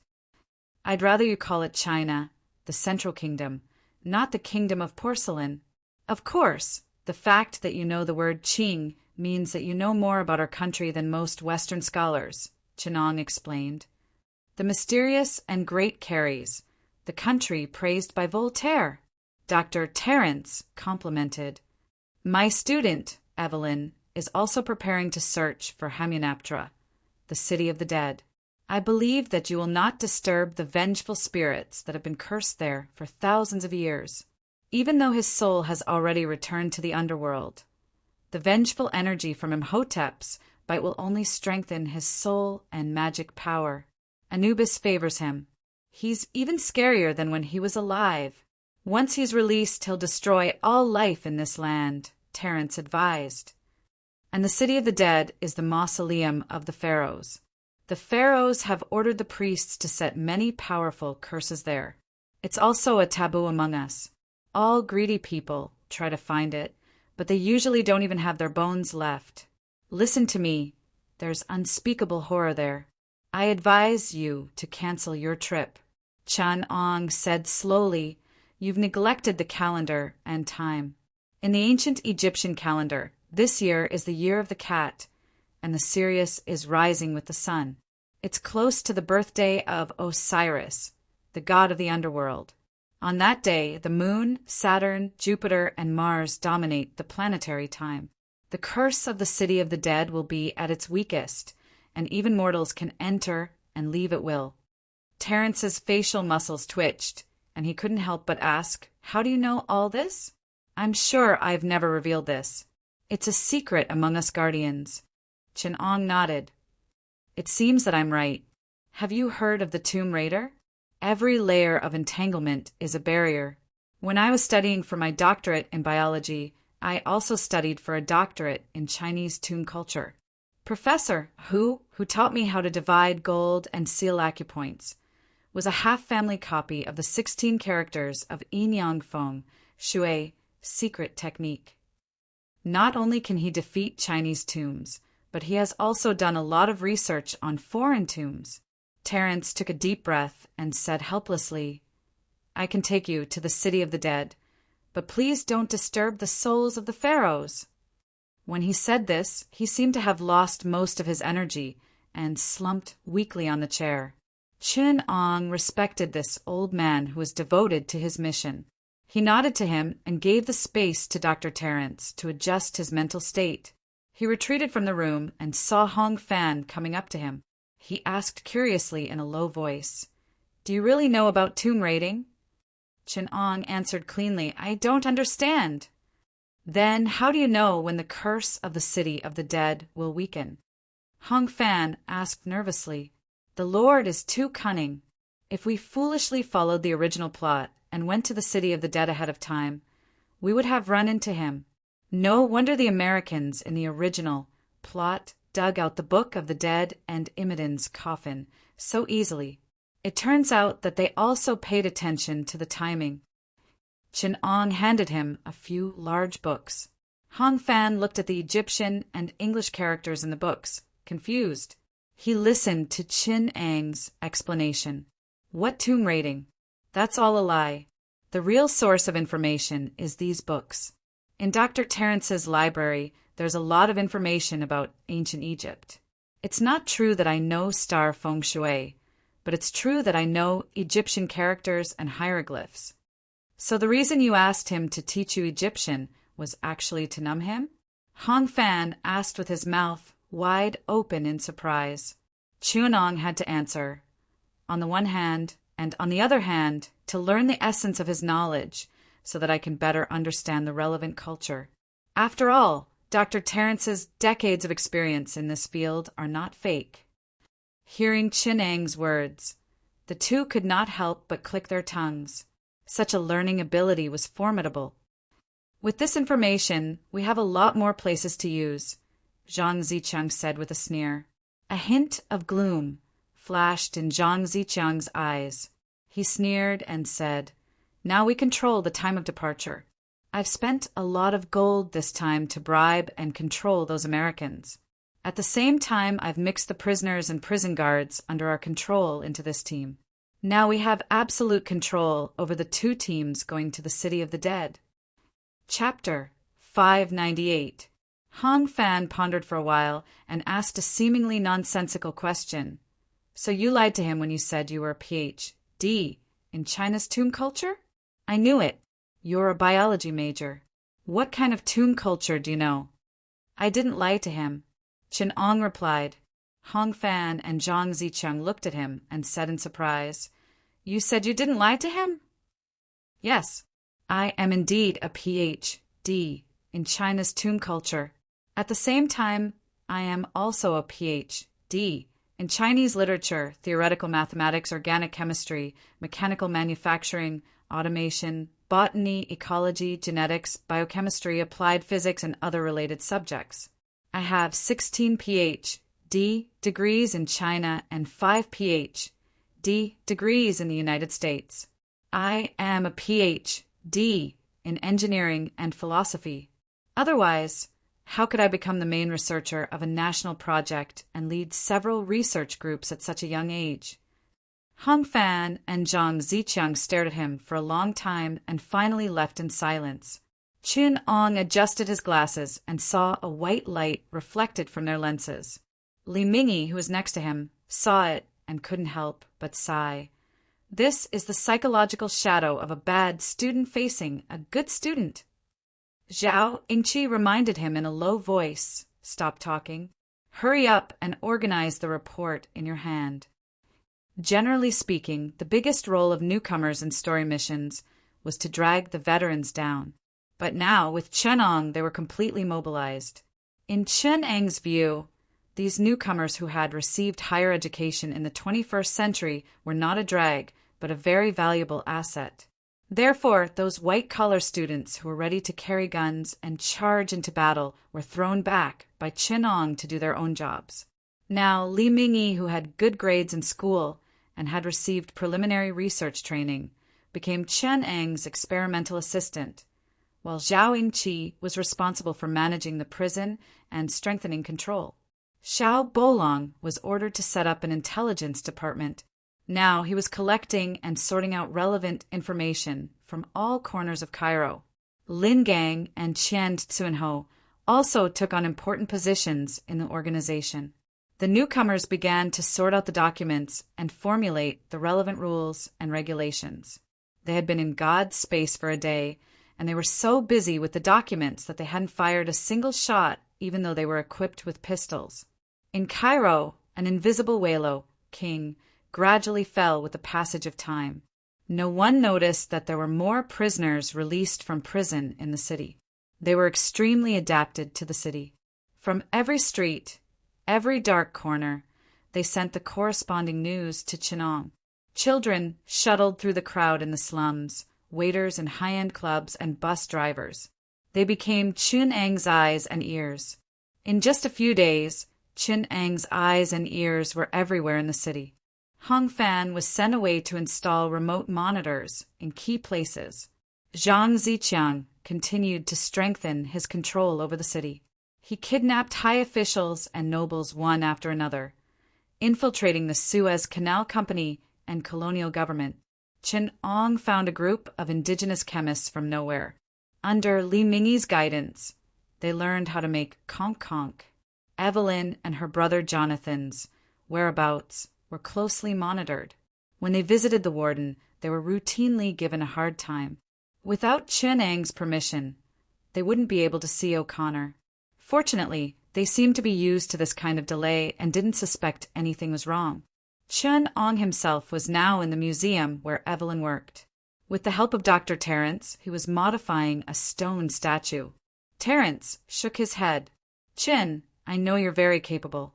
You can understand Egyptian spells and spells in just a few hours, but you still don't know enough about them. We can't control all the stone statues. You can equip them with machine guns."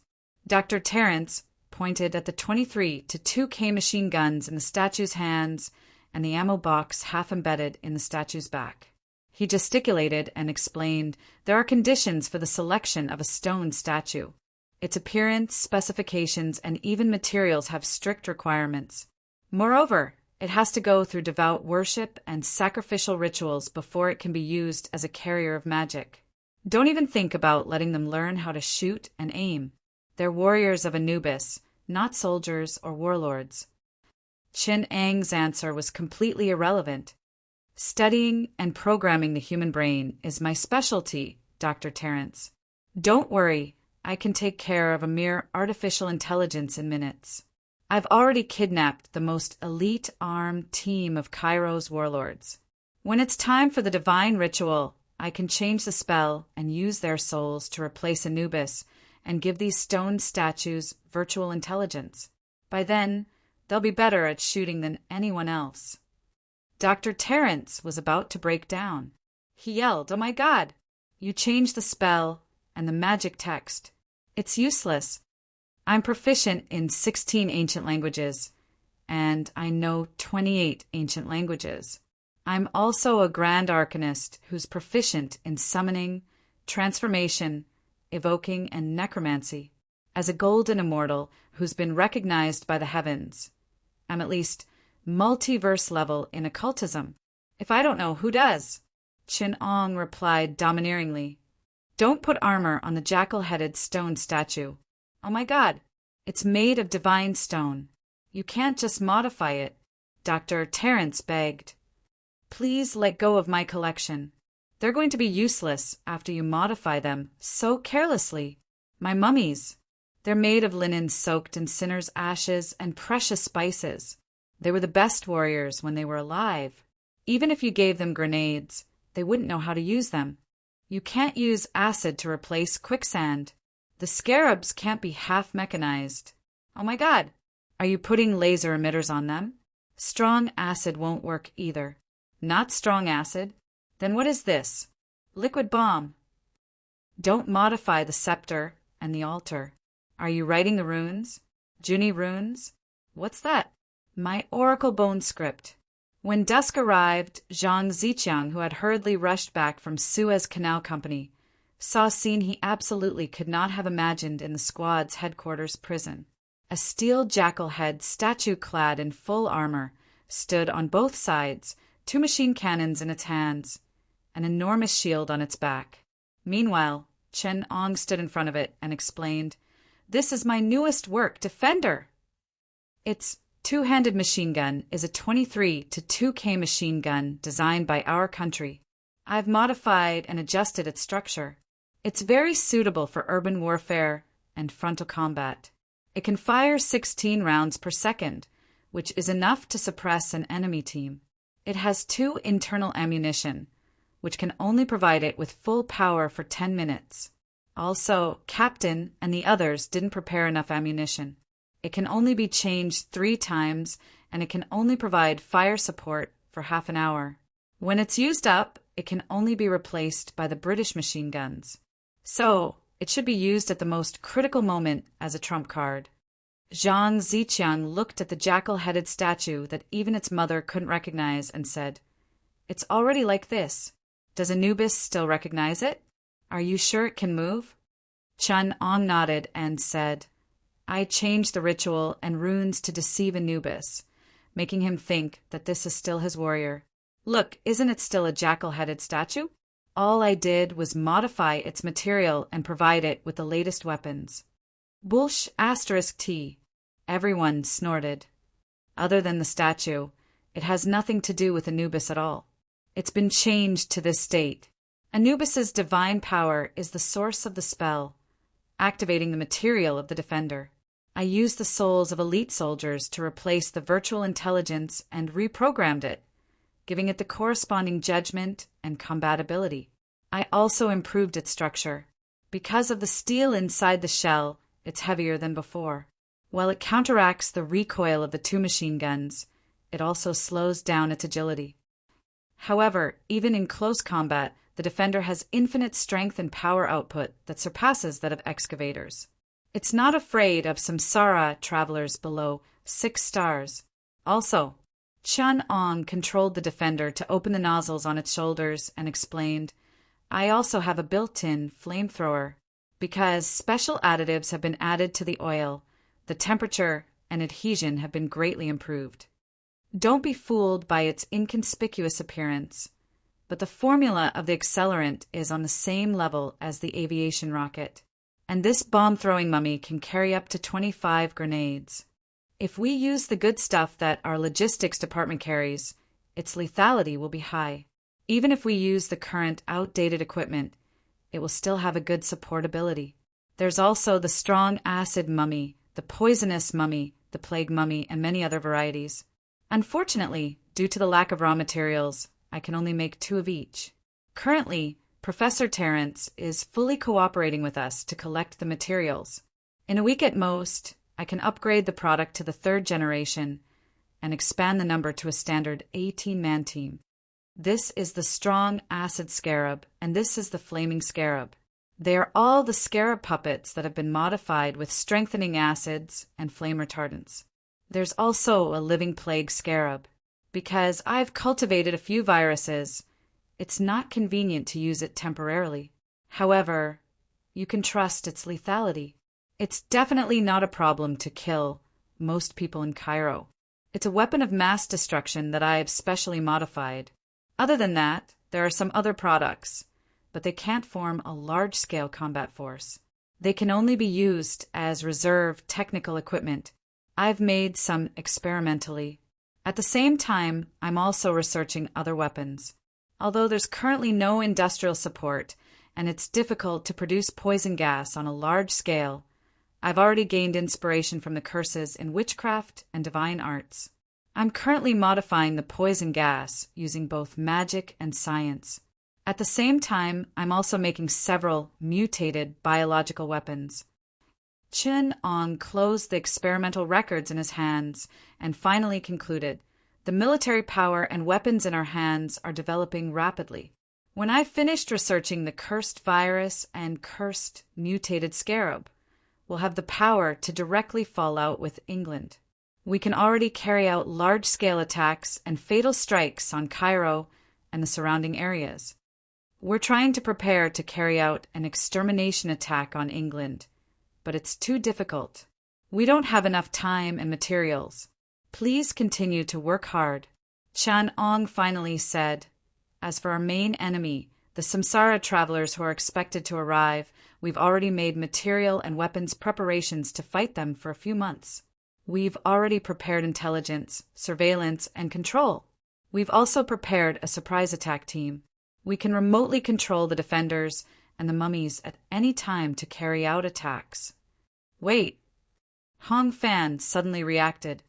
"Remotely control attacks? Then we don't have to do anything?" Chin Ong explained, "Our task is very heavy. Everyone has to be prepared to work through the night and bear a lot of work.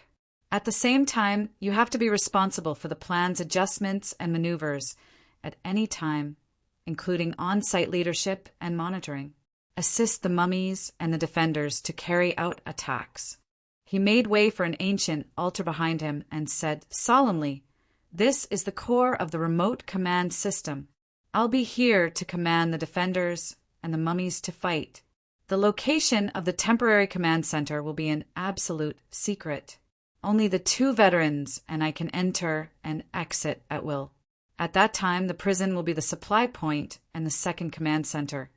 Now we can arrange for Evelyn and O'Connor to meet," he said to Zhao Yingqi. Zhao Yingqi came back to her senses and nodded. "Yes." Then she asked with some hesitation, "Don't you want to go and have a look?" Chapter 599. At dusk, a team of 7 people suddenly appeared in a hotel room in Cairo City. Although they wore white robes commonly seen in desert areas, their appearance and behavior were still incompatible with this era. It was the expected arrival of the prayer reincarnation team. One of the deep voices said to the others in English, "The main mission is to stop Imidin from resurrecting within a month. The side mission is to hunt down 3 reincarnators, kill Eddie, the leader of the Pharaoh's vestigial guardians, and kill Hafs, the priest who is trying to resurrect Imidin. During the mission, killing hostile reincarnators will give you 40% of their current reward points and 4 items of any kind in their personal space. It seems that Lord God wants us to keep that reincarnation team." The man laughed. Another woman analyzed. "That reincarnation team entered before us. In Lord God's assessment, our strength should be better than theirs. However, the main mission issued by Lord God is relatively lenient, allowing us to hide in the dark and gain the corresponding advantage. It seems that they have a relatively good relationship with the plot characters and won the advantage of influence. That's why Lord God balanced our strength like this." The deep voice continued, "Then we will ambush them on their way to the city of the dead. First, we will find out the whereabouts of O'Connor and the others. Evelyn is a relatively large target and can be easily recognized. Moreover, There is someone who definitely knows their whereabouts, which will make it easier for us to lock onto them. You mean the warden in the original plot? Another thinner figure said in surprise. Yes.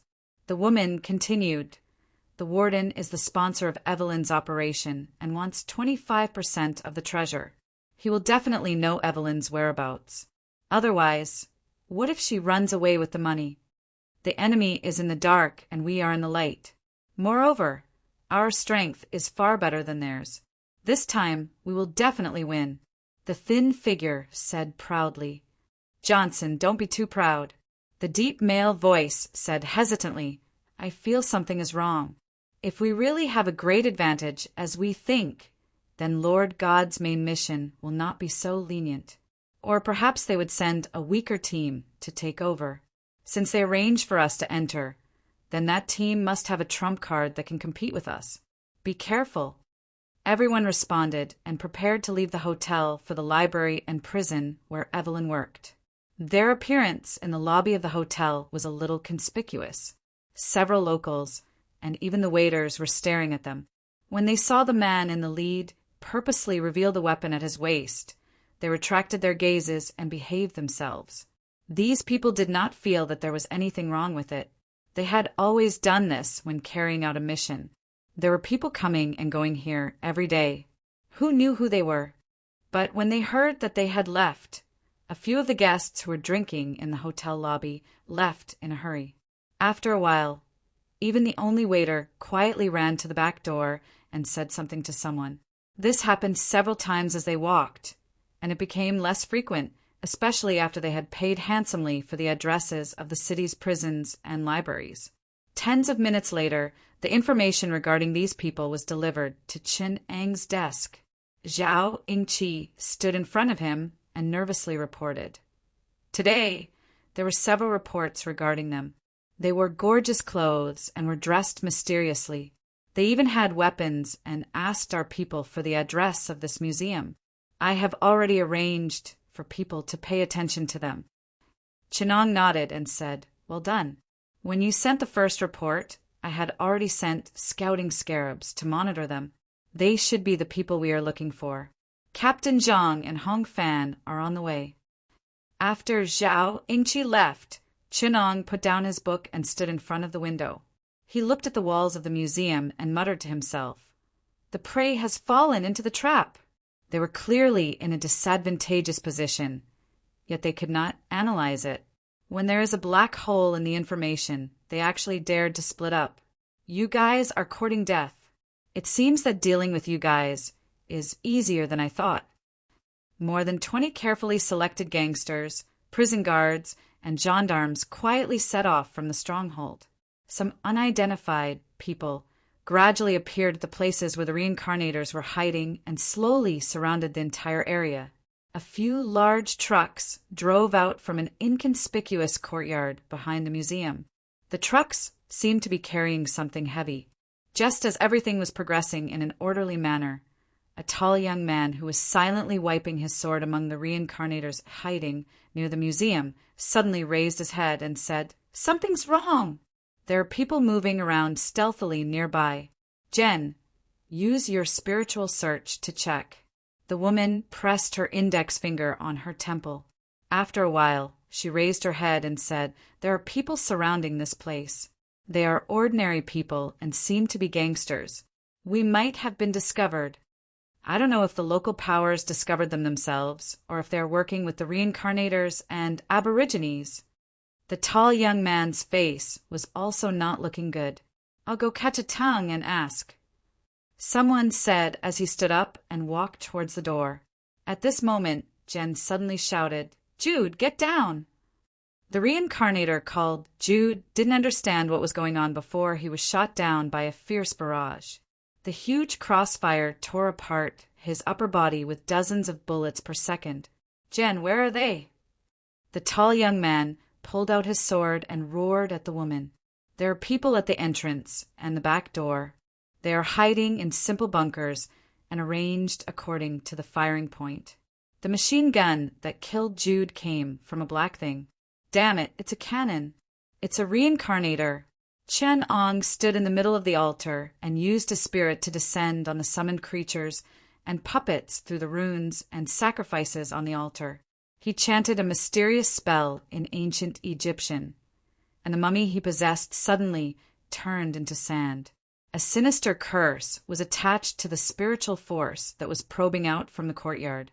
Jen, who was investigating, suddenly screamed as black blood flowed out of her eyes. A few sandstorm tornadoes suddenly appeared where she stood. The mummies wrapped in the sandstorm attacked her. Jen crushed a crystal bottle in her hand and sprinkled the holy water in the surroundings. The nearest mummy was splashed in the face and its head melted. Chenong, who was commanding from the museum, smiled and gently pulled the ring on the mummy's body. Jen was shocked to see that the rings of several grenades had been pulled open in the mummy's hollow chest. She screamed and activated a special equipment. A thin layer of shield appeared around her. Just as Jen's face flashed with the joy of surviving a disaster, the grenades wrapped in the mummy's remains suddenly exploded. The storm formed by the evil spell greatly weakened the power of the shield. Then, the grenades that Chinong had modified easily tore the shield and Jen apart. Chun Ang's consciousness left the mummies and finally ordered them to attack the tall youth. He had already killed a few local gangsters who dared to ambush outside the door. Seeing that Jen had died so unexpectedly, the tall youth and another skinny reincarnator rushed out of the courtyard through the window and ran outside. The defenders, who were already prepared, attacked them like a storm. These reincarnators had no choice but to use their precious defensive tools. The skinny man turned into a wisp of black smoke and drifted away. Chin Ong casually used a mental shock to hit him. Under the hail of bullets from the defenders, the skinny man did not even last a breath before he was torn to pieces by the cannon. The powerful cannon tore his body into pieces, leaving no bones behind. In the end, the tall young man was surrounded by several mummies. He used his supernatural bullets to force them to retreat and used an evil warding talisman to protect himself. Then he rushed toward the defender.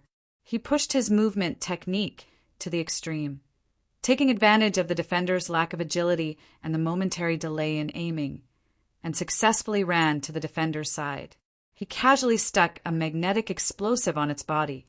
A magnetic bomb? Chen Ong recognized that it was a magnetic bomb developed by the U.S. government to fight against the Transformers in the world of Transformers.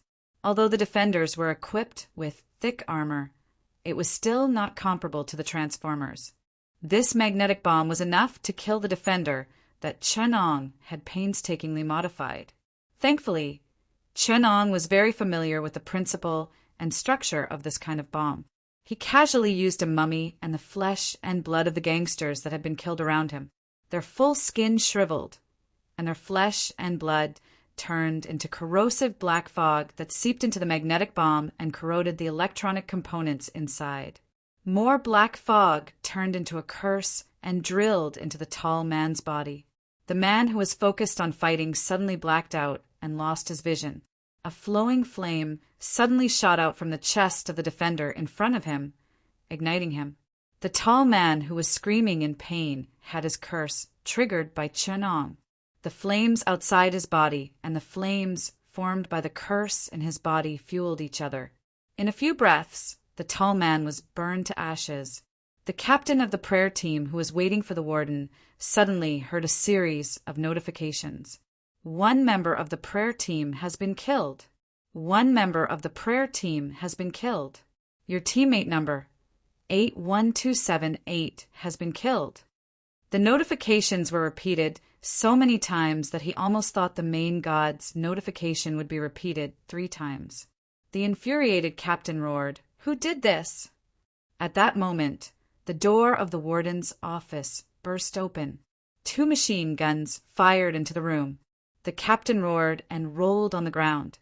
He pounced forward and punched the defender's calf heavily. The disadvantage of the humanoid puppet structure was immediately revealed. Chin Ong had purposely used steel as a support point, but he failed to fulfill his duty and was interrupted by the captain's punch. The entire defender lost its stability and fell to the ground. Chapter 600. The defender's chest that had fallen to the ground spewed out oil that had been added with a combustion-enhancing oxidizer.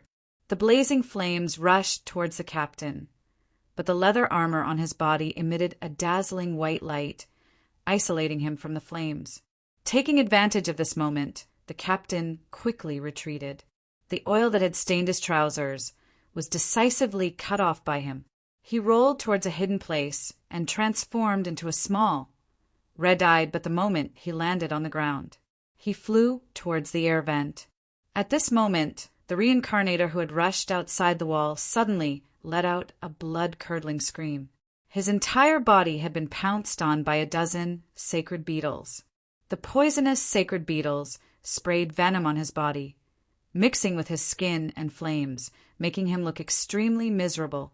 Even more sacred beetles continuously crawled onto his body.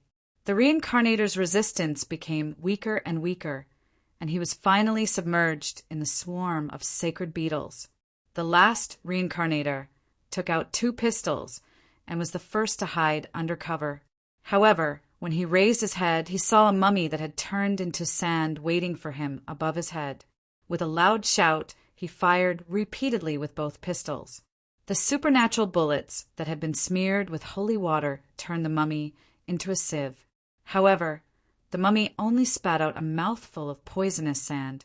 The reincarnator, who was fortunate enough to experience Chun Ang's magical and scientific cursed poisonous sand, which he had created using the Shushan world's unorthodox sand magical treasure. His entire face was hit by the poisonous sand. The intense pain caused him to cover his eyes and scream. He had only taken a few steps before he fell to the ground, half of his head melting away. The captain, who had transformed into a bat and escaped through the air vent, could not help but rejoice at his choice when he saw the situation outside the warden's office. Hundreds of prisoners and prison guards surrounded the office with guns. The entire prison immediately turned into the tightest line of defense. There were densely packed sacred beetles, a few unruly-looking mummies, and even a reincarnator who was calmly holding the line. Damn it! Isn't that Zhang Ziqiang? The team leader immediately felt that something was wrong. He knew that Zhang Ziqiang's team had almost been completely wiped out in the previous team battle. Even so, Zhang Ziqiang's combat power was still above his. It was just that he did not have the cooperation of his teammates, which was why his overall evaluation was lower than his.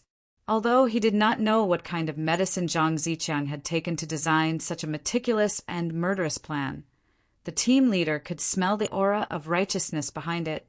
This kind of overt plot was built on overwhelming strength. However, due to the ambush, the prayers team was only able to display 10% of their full strength. However, the captain still had to admit that Zhang Ziqiang's team's overall strength was above that of the prayers. Now he was alone, and not only was Zhang Ziqiang's individual strength far superior to his, even his overall strength was terrifyingly strong.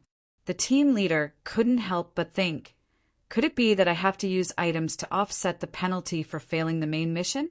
At this moment, a strange wind suddenly appeared in front of him, and countless yellow sand condensed to form the appearance of an unfamiliar man.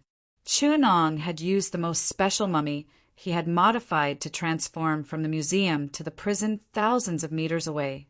He smiled and said, "So it's the Blood Clan? What a precious experimental subject. We mustn't let them destroy it." The team leader did not say a word. He reverted to his human form in midair, but a huge pair of bat wings grew out from his back.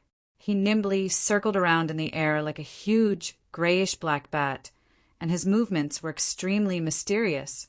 He opened up his claws, and there was a hint of blood-red flames on his fingernails. His 2 claws actually had a pattern to them. This Baron-level Blood Clan member used a mysterious and unfathomable claw technique and ruthlessly stabbed toward Chenang's lower ribs. 9 in divine claws. Chenang was a little surprised. This Caucasian man's imagination was really wild. a Blood Clan member practiced 9 in divine claws instead of black magic. Looking at his withered black fingernails that emitted a faint stench, it was obvious that he had also practiced some invisible poisonous claws to increase his lethality. The 9 in divine claws was also Mei Chaofeng's strange and sinister path. However, it was a pity that when it came to martial arts knowledge, how could a foreigner like him, who only knew a little and relied on the strengthening of the main god, compared to a native martial arts grandmaster like Chen Ong turned around and returned to his yellow sand state, leaving only a blurry face. The yellow sand was crystal clear and had a hint of steel luster. It was obvious that he had used magic to refine it in advance. Chun Ong used the yellow sand to push and wear down the Blood Clan member's chest. Just like the iron sand, when the iron sand palm was inserted, his chest that was hit by the 9 in divine claws suddenly caved in. The sharp yellow sand that carried the curse was like iron sand. It removed most of the Blood Clan member's strength and even took away a bit of his flesh.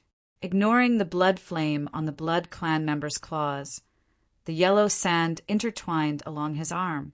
A huge, sluggish force locked the arm of the leader of the prayers. He struggled in fear, but it was useless. Gradually, he was submerged in the yellow sand. The few mummies on the ground had already turned into yellow sand and pounced on him. A huge mass of sand appeared in midair and firmly sealed the leader of the prayers within it. As Chun Ong chanted on the altar, the leader of the prayers gradually turned into a struggling clay statue. The clay statue landed beside Zhang Ziqiang. Suddenly, Chun Ang's voice came from midair. "This is my experimental subject. You must take good care of it for me. He is sealed by the curse formed by the power of the 6 mummies. Try not to let him see the cat, the sun, and the statue, lest Anubis finds out that I am stealing his power." Zhang Ziqiang smiled bitterly and took over the responsibility of taking care of the clay statue. In fact, no one knew the shock in his heart. The strength of the prayers was not to be underestimated. Although Zhang Ziqiang's team was stronger than them before the group battle, their overall strength was only slightly better. Now that he had lost a lot of his strength, the prayers, who were not much weaker than he was at his peak, were actually powerless in front of him. To be precise, they were powerless in front of Chen Ong. Did this not mean that even if he was at his peak, with his companions and teammates around, it would still be difficult for him to fight against him? Zhang Ziqiang had never thought that Chen Ong could modify such a terrible weapon with just a little bit of contact with the power system of this world. With his knowledge, it was naturally difficult for him to understand the knowledge involved in the modification of the mysticism by Chen Ong. He thought that Chen Ong had only added a layer of steel protection to the puppets and mummies, installed modern weapons, added gunpowder, bombs, strong acids, and poisons. He did not understand the gold content of the theology, supreme magical skills, and alchemy engineering involved. He did not know how difficult it was to deceive a powerful god, and how terrifying it was. It could be said that even the high priest Imidin at his peak could not deceive Anubis. In the hands of Anubis, he was just a plaything, but Chen Ong could toy with Anubis. Of course, in the current era, the power of the gods had greatly declined, and their ability to affect reality was getting weaker and weaker. However, it was an indisputable fact that Chen Ong was using and toying with Anubis, changing the casting material, using steel that was less friendly to magic to make puppets, super long-range casting, super long-range control, the use of the power of faith, telekinesis, the use of no materials, the school of transformation, virtual intelligence, and the school of curses were enough to make an archmage go crazy. Chapter 601. 10 minutes later, Zhang Ziqiang dragged the clay statue of the leader of the prayer team to the museum where Chen Ong was located. He waited obediently in the curator's office of the museum, not daring to step into the basement where Chen Ong was located. He had already recognized that this newcomer was a monster, so he wisely adjusted their positions. It's embarrassing to listen to the leader of a newcomer, but it's better than losing your life like you. Zhang Ziqiang patted the face of the leader of the prayer team. Of course, The solidified clay statue would not answer. Zhang Zicheng sighed as he looked at the horrified expression on the man's frozen face. He remembered that the other newcomers were still working overnight. Xiao Bolong was distributing pensions to the prisoners and gang members who had died tonight. Zhao Yingqi was sorting out information and documents. Li Mingyi was cleaning up the battlefield, arranging the loot and corpses left behind by the reincarnators and transporting them to Qin Eng's laboratory. He also had to maintain and sort out the scrapped, modified souls. Hong Fan was still killing people. Even the appearance of the reincarnators did not hinder him from cleaning up. There were too many enemies and problems for a rising force to control Cairo. Hong Fan had no choice but to hold his dagger and reason with the original owners of the city one by one. Those with soft bones would be taken in for his own use, while those who were dismissive or even hostile would need to be slowly dealt with by him. At the same time, they would provide raw materials for Qin Eng's experiments. He was so busy that his feet did not even have time to rest. In the past 2 days, he had rushed to kill dozens of people. From the dock area of Cairo, where people from all walks of life mingled, to the banquet hall where high officials and nobles mingled. In just 2 days, the women and children in Cairo had learned of Hong Fan, the bloody skinslinger, the dark executioner, and the emperor of Cairo's underworld. Under his pair of daggers, ghosts lingered and blood-stained. Hong Fan's notoriety had reached a level that could stop children from crying in a short period of time. Whether it was the various problems encountered during the expansion or the complicated work required in the process of controlling Cairo, these tasks were trivial and troublesome. Although they did not pose a difficult threat, they still required everyone's full energy. In this process, Zhang Zicheng had never expected that several newcomers would play a very key role. Xiao Bolong was a customer manager of a large, multinational company. He was middle-aged and had rich management experience. Before becoming a customer manager, he had worked in many large management positions. He had no lack of experience in the gray and black of China's business world. He had no lack of experience in dealing with all kinds of bad people. However, after entering middle age, his energy had run out, so he had to rely on his own connections. Now he had successfully transformed into a professional manager and the head of an intelligence organization in Cairo's underground underworld in the 20th century. He was so busy that he had a fever every 24 hours. These days he had only slept for 2 hours a day, relying on the stimulants modified by Qinong. He dedicated himself to. It should be known that the original sample of Chen Eng's modified stimulants was a good product that Zhang Zicheng had exchanged from the Lord God. It was generally used when a samsara traveler was on the brink of death, and it was used in the final struggle against the enemy. When Zhang Zicheng saw Xiao Bolong's blood-red eyes burning like a torch every day, even the lazy locals in Cairo would double their work efficiency. Zhang Zicheng felt even more creeped out. When he met Xiao Bolong, he would quietly bypass him. Even a samsara traveler like Zhang Zicheng, who held an old-fashioned concept, had to admit that a newcomer like Xiao Bolong, who was originally a low-quality trash in the samsara team system, had a very important value to the entire team. His hard work, like Hong Fan's fighting and violence, was an outstanding contribution to the entire team. Zhang Zicheng had to reflect on himself. Were only those who were ruthless and brave enough to have the so-called potential and value? Were those middle-aged people who could burn for their work and risk their lives? Those middle-aged people who had rich experience and were good at dealing with interpersonal relationships and management work garbage, who could not adapt to the Lord God space? The answer was obvious. Zhao Yingqi, who was responsible for document management and organizational system construction, and Li Mingyi, who was responsible for supporting research and managing the logistics of Chen Eng's research, also did a good job. They all had outstanding contributions. On the contrary, Zhang Zicheng had originally thought highly of Chen Sunho, who was ruthless and courageous, and Lin Gang, who was tenacious and hardworking, did not perform well. Zhang Zicheng truly felt the difference between Chen Eng's samsara team and his own.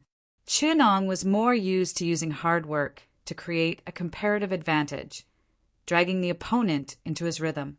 Then, like a rolling snowball, he would accumulate more and more advantages, and in the end, he would easily finish off the opponent. Others only saw the casual way in which he launched his final attack, but very few people noticed the complicated and arduous work behind the scenes.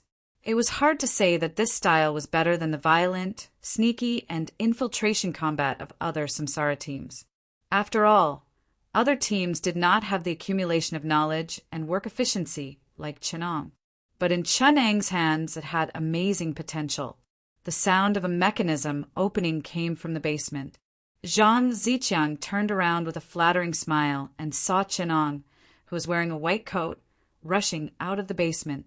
He ordered, "Carry him to my lab. Li Mingyi has already sorted out the relevant spoils and will be here soon. The three of us will confirm the distribution and management of the spoils first, and then inform the others." Because the spoils were not prioritized during the battle, they did not take into account the props carried by the hostile samsara travelers, so they used very destructive means.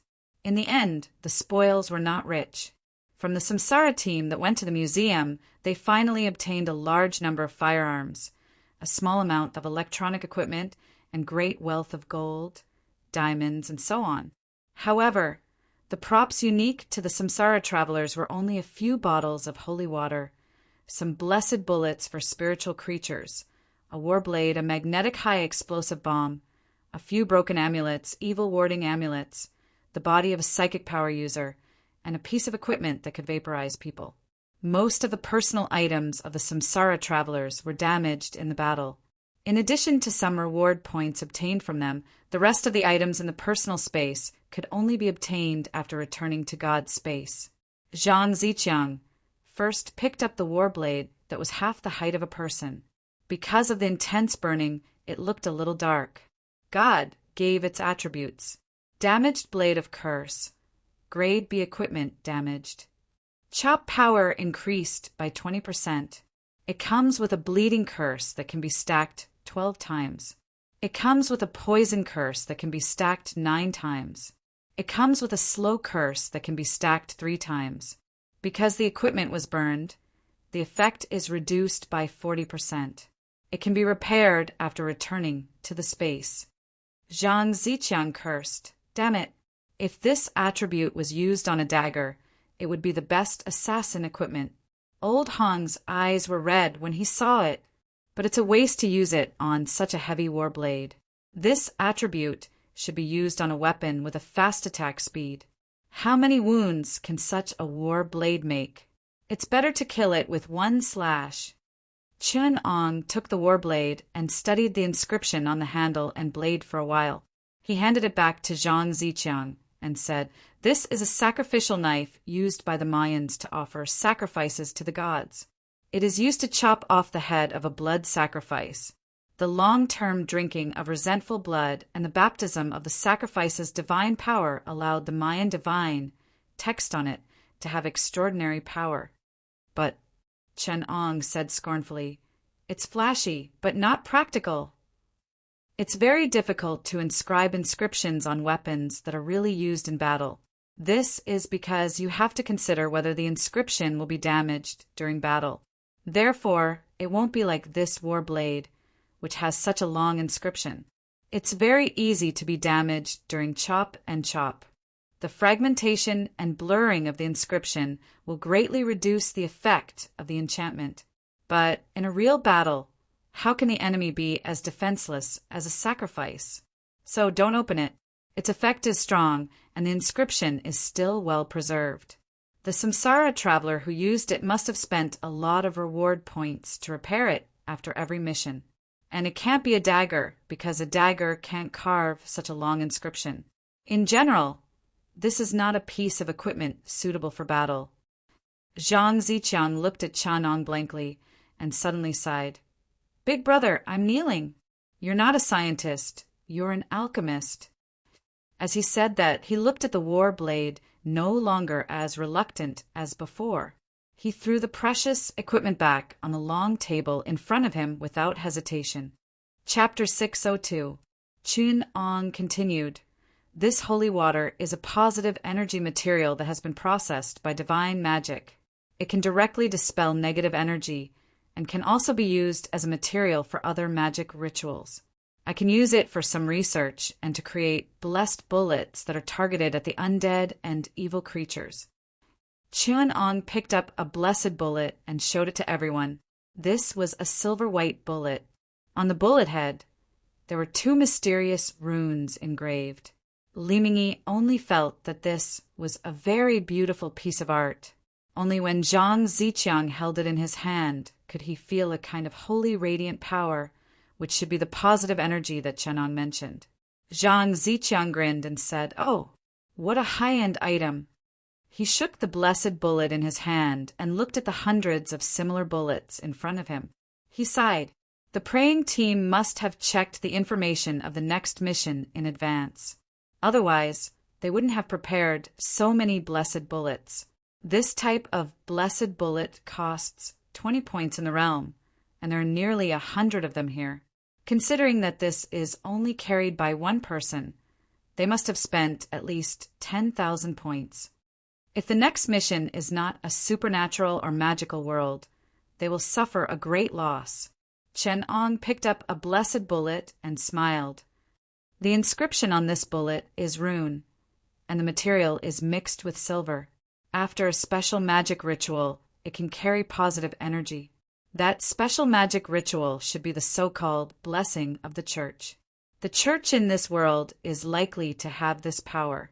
Because I don't have direct information, I can't crack the secret of the church to make this blessed bullet. But Terence has the information of the church's divine magic. If we can use the pre-processed holy water as a magic material, it shouldn't be difficult to make it. So if you need it, we will soon have a powerful weapon. Zhang Ziqiang asked curiously, "How much holy water do you need to make one of these bullets? If the cost-effectiveness is too low, then don't use it." Chun Ong replied, "I can use the ancient Egyptian blessing ritual to add some of the ancient Egyptian divine blessings to this bullet, making it more lethal to evil creatures. Against ancient Egyptian evil creatures like the mummies, it can at least cause twice the original damage. But holy water can't replace it. A bottle of holy water can make at least 100 bullets of blessed bullets. With what we have now, it should be enough." Unexpectedly, Zhang Ziqiang was not happy after hearing this. Instead, he was a little stunned. He muttered to himself, "The Lord really King cheated me of my money. A bottle of holy water only costs 500 points, and 100 bullets of blessed bullets cost me 2,000 points." Zhang Ziqiang snapped back to reality. Bye. We will make as many as you have. I still have 2 bottles of holy water. Together with the 4 bottles here, we have 600 bullets of blessing. I can even kill Imhotep. Make as many as you have." When he felt Li Mingyi's cautiousness, he suddenly came to his senses. Looking at Chun Ang's calm and somewhat indifferent expression, Zhang Ziqiang whispered in a flattering voice, "I mean, please help us make some?" "I can't use all of them on the bullets of blessing. You have to leave at least 2 bottles for me to experiment on," Chun Ong said calmly. Zhang Chen nodded and bowed. Chen said, "I have. Please use them first. We will use the rest." Chun Ong glanced at him and continued, "These amulets can protect against firearms. Now that they have been damaged, we can only use them for experiments and research. As for these evil-warding amulets, they are also finished products. I can't decipher the magic effects of the Taoist priest's talismans. Moreover, there is very little information about magic from the East in the information provided by Terence. It will be difficult to modify them. Let's give them to the newbies for self-defense. This amulet is very interesting. I need to study it for a while before I can give an answer. The remaining magnetic bomb is quite powerful. We can keep it as a reserve. Finally, it's the most valuable reward." Chun Ong smiled as he looked at the clay statue of the leader of the prayer party. "We have captured a complete reincarnator. Let's not talk about his equipment for now. His very existence is even more charming, Chen Ong said happily. This is a member of the Blood Clan. It's an extremely valuable experimental subject in both magic and science. It's also one of my greatest gains in this world. Finally, I can return to my old profession. In the next few days, I will devote myself to his research. Terence and Li Mingyi will join as my assistants. He turned to Zhang Qin and said, the current situation should be stabilized. We can temporarily stop the encroachment on Cairo to expand. Many of our problems may be solved from him. Installing explosives in his body is too low level. I have controlled countless mutants, and the simplest method is to inject blood-friendly liquid nanobombs. There will never be a day when I will use such crude products. With this experimental subject of the Blood Clan, I have some clues about the biological weapons and technological products I envisioned. Now, I can use magic to temporarily overcome the current crude experimental conditions. I can think about the problems raised by him from the perspectives of mysticism and science. Chen Ong showed a rare expression of losing control. Zhang Qinchang and Li Mingyi looked at him with a face full of fanaticism and excitement.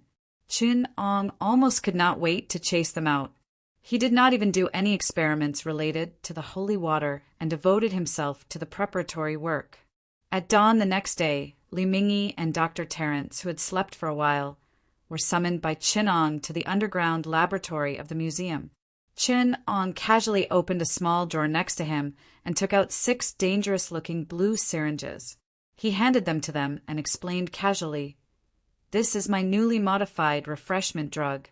It can stimulate the operation of your brain, improve intelligence and mental acuity, resist fatigue, promote blood circulation, and experience recovery.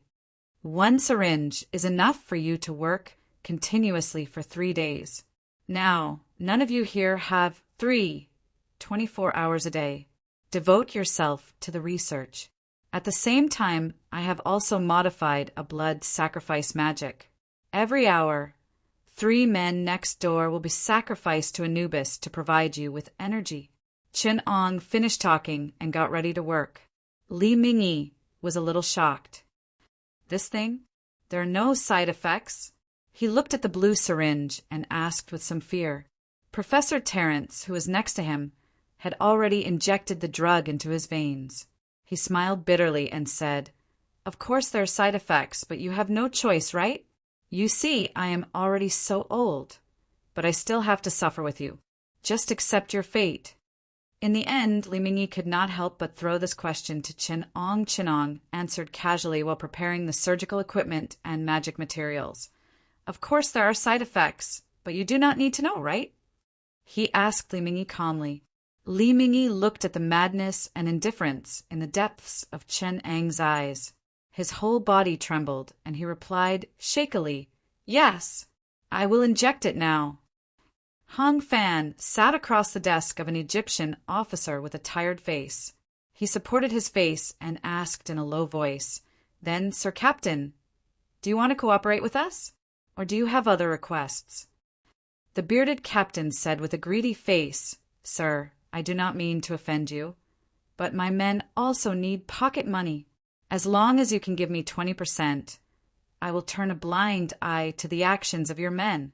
Hong Fan sighed numbly and said, "But this is already the 2nd time we have talked. We have already satisfied your request last time." The bearded captain smiled and said, "These days the pressure on me from above has been increasing.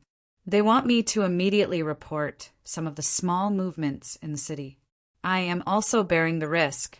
My request is completely reasonable." Hong Fan sighed and said, "You are asking for too much, sir." He stood up and walked to the door. The bearded captain looked at him calmly. When Hong Fan suddenly turned around halfway, he showed a confident smile, but what he waited for was a series of bullets. Hong Fan calmly hit all 6 bullets on his chest. Looking at the bearded man who died with his eyes open, he saved the last bit of his strength and said, "Your men are more content than you. He only wants 10% to die with you. Hong Fan did not talk to the bearded confidant who came up with a flattering smile. He dragged his tired body to the car and called Zhang Ziqiang. Big brother, this is my 9th target today. I haven't slept in 48 hours. Can you please let me rest for a while? In the future, you can KO this kind of small fry yourself? Zhang Ziqiang explained. Hong, you have to work hard. If I arrange people to get rid of him, I still have to make a mission plan. Xiao Bolong can't even speak. He just went into shock yesterday and needs to rest for a day. Zhao Yingqi is here to help, but she looks like she is dying. She is a girl. Can you be a gentleman? When the natives are developed, you can relax. Hong Fan looked at the corpses that were squeezed in his trunk and sighed. These were all experimental materials and supplies. Every day, in order to maintain the energy of the defenders and mummies, more than 50 hypnotized fanatics had to pray day and night. From time to time, there was also blood sacrifice and killing sacrifices to maintain the altar left by Chinong to deceive Anubis. So in order to save money, Hong Fan carefully packed the corpses he killed. By the way, he drove a truck. In between Zhang Ziqiang's tasks, Hong Fan rested his forehead on the steering wheel and began to recall how he fell from a cold-blooded assassin to this point. It was a truly inhumane memory. Dr. Chin, please come out of seclusion. I really can't take it anymore. Sovereigns, just let me die. In the underground laboratory of the museum, after nearly a week of hard work, Chinong finally completed all the experimental plans and announced that he was out of seclusion. Li Mingyi was lying on the experiment table, his face pale, only covered with a white cloth. The slight rise and fall of his chest proved that he was still alive. Dr. Terrence's face was pale, but he was hiding in the dark energetically. Chapter 603.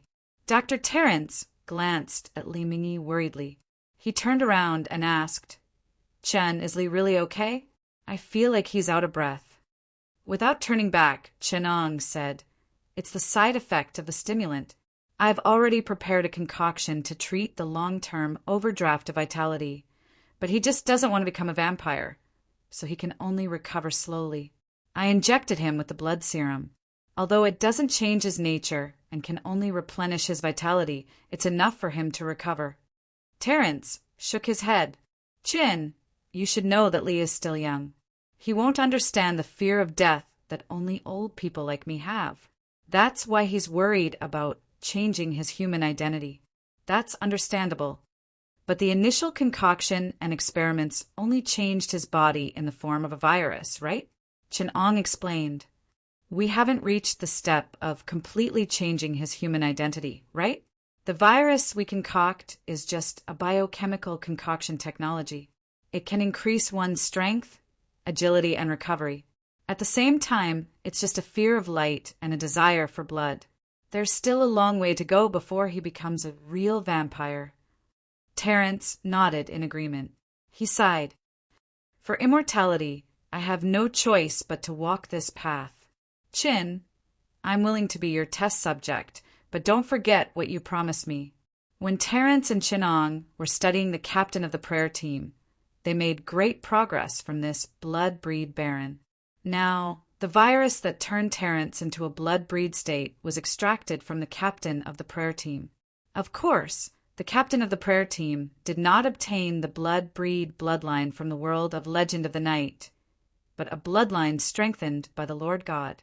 This virus, which was named Vampire No. 1, was the result of Chun-Ong implanting bacteria to stimulate his immunity and infect the relevant gene fragments in his body with the virus.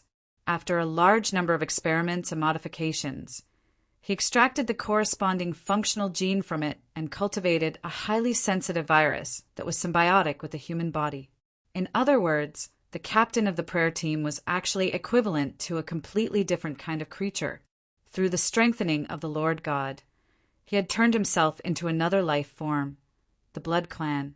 Moreover, the Lord God had strengthened the Blood Clan bloodline, eliminating the genetic weaknesses such as photophobia, holy water, and garlic. Chun-Ong had cultivated the virus and extracted the corresponding genetic fragments in his body to create the vampire #1 virus. Furthermore, he had successfully improved the symbiosis between the virus and the human body. Injecting the virus into the body would change one's genes. Blood and bodily fluids would contain a large amount of the vampire virus. Compared to the main god's enhancement, the vampire virus would be even weaker. He would still retain his human identity. However, it was equivalent to being infected with a biochemical virus and not completely turning him into a vampire. Zhang Ziqiang, Hong Fan, and the newbies were overjoyed when they heard the news. They were almost in tears of happiness. The work over the past few days had almost driven them crazy. However, Chinong only asked Zhang Ziqiang to give the newbies a portion of the recovery hormone extracted from the blood before sending most back to work. It was thanks to Hong Fan's persistent pestering that Chinong had the opportunity to report the results to everyone. Looking at the tired gazes below and the sunken eye sockets and dark circles under the reincarnated's eyes, Chinong could not help but smile. I know everyone is very tired. In order to solve the problem of everyone's hard work, I have thought of many ways. Finally, I have made the corresponding product. Everyone, please take a look at this. He took out a potion. Everyone, who had been barely able to lift their spirits, suddenly became depressed. Sigh, I was wondering what it was. When can we have a good rest? That would be the best. Hong Fan protested. Chun-Ong ignored him and continued to introduce to everyone. This is the stimulant version 1. 2. I injected the stimulant into the blood clan's body and extracted and analyzed the reaction hormone and chemical substances produced. Combining it with ancient Egyptian blessing-type magic, I finally developed the highly effective and low side effect stimulant version 1. 2. It combines high-quality sleep and deep meditation with stimulant ingredients. It can stimulate your work efficiency to a greater extent. Chun-Ong spoke very excitedly, but the people listening below felt a chill. Everyone could only comfort themselves by hypnotizing themselves. At least this version also provides sleeping services. At this time, Chun-Ang's next words were even more hair-raising. With this stimulant, your sleep time can be reduced to 1 hour, and you can save another 2 hours to devote to work. Everyone was speechless. Due to Chun-Ang's usual tyranny, they did not dare to resist on the surface. They could only roll their eyes in their hearts. Chun-Ong then introduced them to the stimulant recovery hormone of the blood clan, the recovery serum, the protease for healing wounds, and other byproducts. Finally, he introduced the main body of their research. Next is the most important topic and the main body of our research, the blood clan itself. Currently, both the expansion of our forces and the improvement of the combat power of our teams have reached a bottleneck. The reason why I asked you to stop expanding and turn to stability is that I have found a breakthrough point to break through the bottleneck. That is the blood clan's embraceability, as well as the ability to control their descendants and turn them into blood slaves. With the help of biotechnology and ancient Egyptian magic, it will not be difficult for us to reproduce the blood clan on a large scale. This natural dominance ability can control our puppets better than remote-controlled bombs and quickly spread our influence. Moreover, the blood clan's attribute of longevity can make our subordinates and forces more loyal, and at the same time increase their combat power. In addition to the mummies and the undead, whose potential has already been fully exploited, we can add a force with unlimited potential, the blood race, to modify and upgrade our forces. Chun-Ang's words made everyone very expectant, but he still made a turn. But the only thing we lack is a real blood clan. Zhang Ziqiang was confused. Didn't you say that you have developed that vampire virus #1? Also, you have already turned Terrence into a blood clan. If we control him, we can control the other descendants of the blood clan. If you think he is unreliable, you can also turn a newcomer into a blood clan. Chun-Ong shook his head and said, As I said, the virus modifies more humans with the characteristics of the blood clan, not real blood clan. We need a real blood clan. Although Terrence and I have already studied how to convert into a blood clan, I need a blood clan that is more powerful. I think some of you can volunteer to be a blood clan's experimental subject and obtain the power of the original blood clan, which is the power of the blood clan. Chun Ong explained the difference to them. At present, the blood breeds in the prime god space are roughly divided into 3 systems. One is virus modification, such as the blood breeds in the legend of Evernight. They originate from perfect blood and are infected by the bat virus, forming the blood breed virus. There is also the blade hunter, which is also a blood clan virus.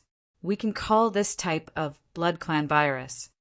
The second type is a different kind of life form, such as the blood clan of Twilight City. They belong to a different species from human beings. They are fundamentally different from human beings. Their abilities do not originate from viral infection, but from the genes themselves. The blood clan bloodline strengthened by God's dimension belongs to this type of blood clan, which is also the source of the bloodline of the leader of the prayer team. We can call them the different blood clan. The last type, and also the most powerful, is the legendary blood clan. Their power originates from curses. The representative is the famous count of the blood clan, Dracula, and the ancestor of the blood clan, Cain. They're not like the first 2 types of blood clan, which can be explained scientifically. The essence of this blood clan's power originates from magic and mystery. From the legends of the blood clan, we can know that their power originates from curses. There are many legends of the blood clan, but there are 3 mainstream versions. The first one is the Impaler, Count Dracula. Dracula was a Christian hero who fought against the Ottoman Empire. He was widely respected and was said to be loved by God. But when he was fighting for Christendom, his lover died tragically because of a conspiracy.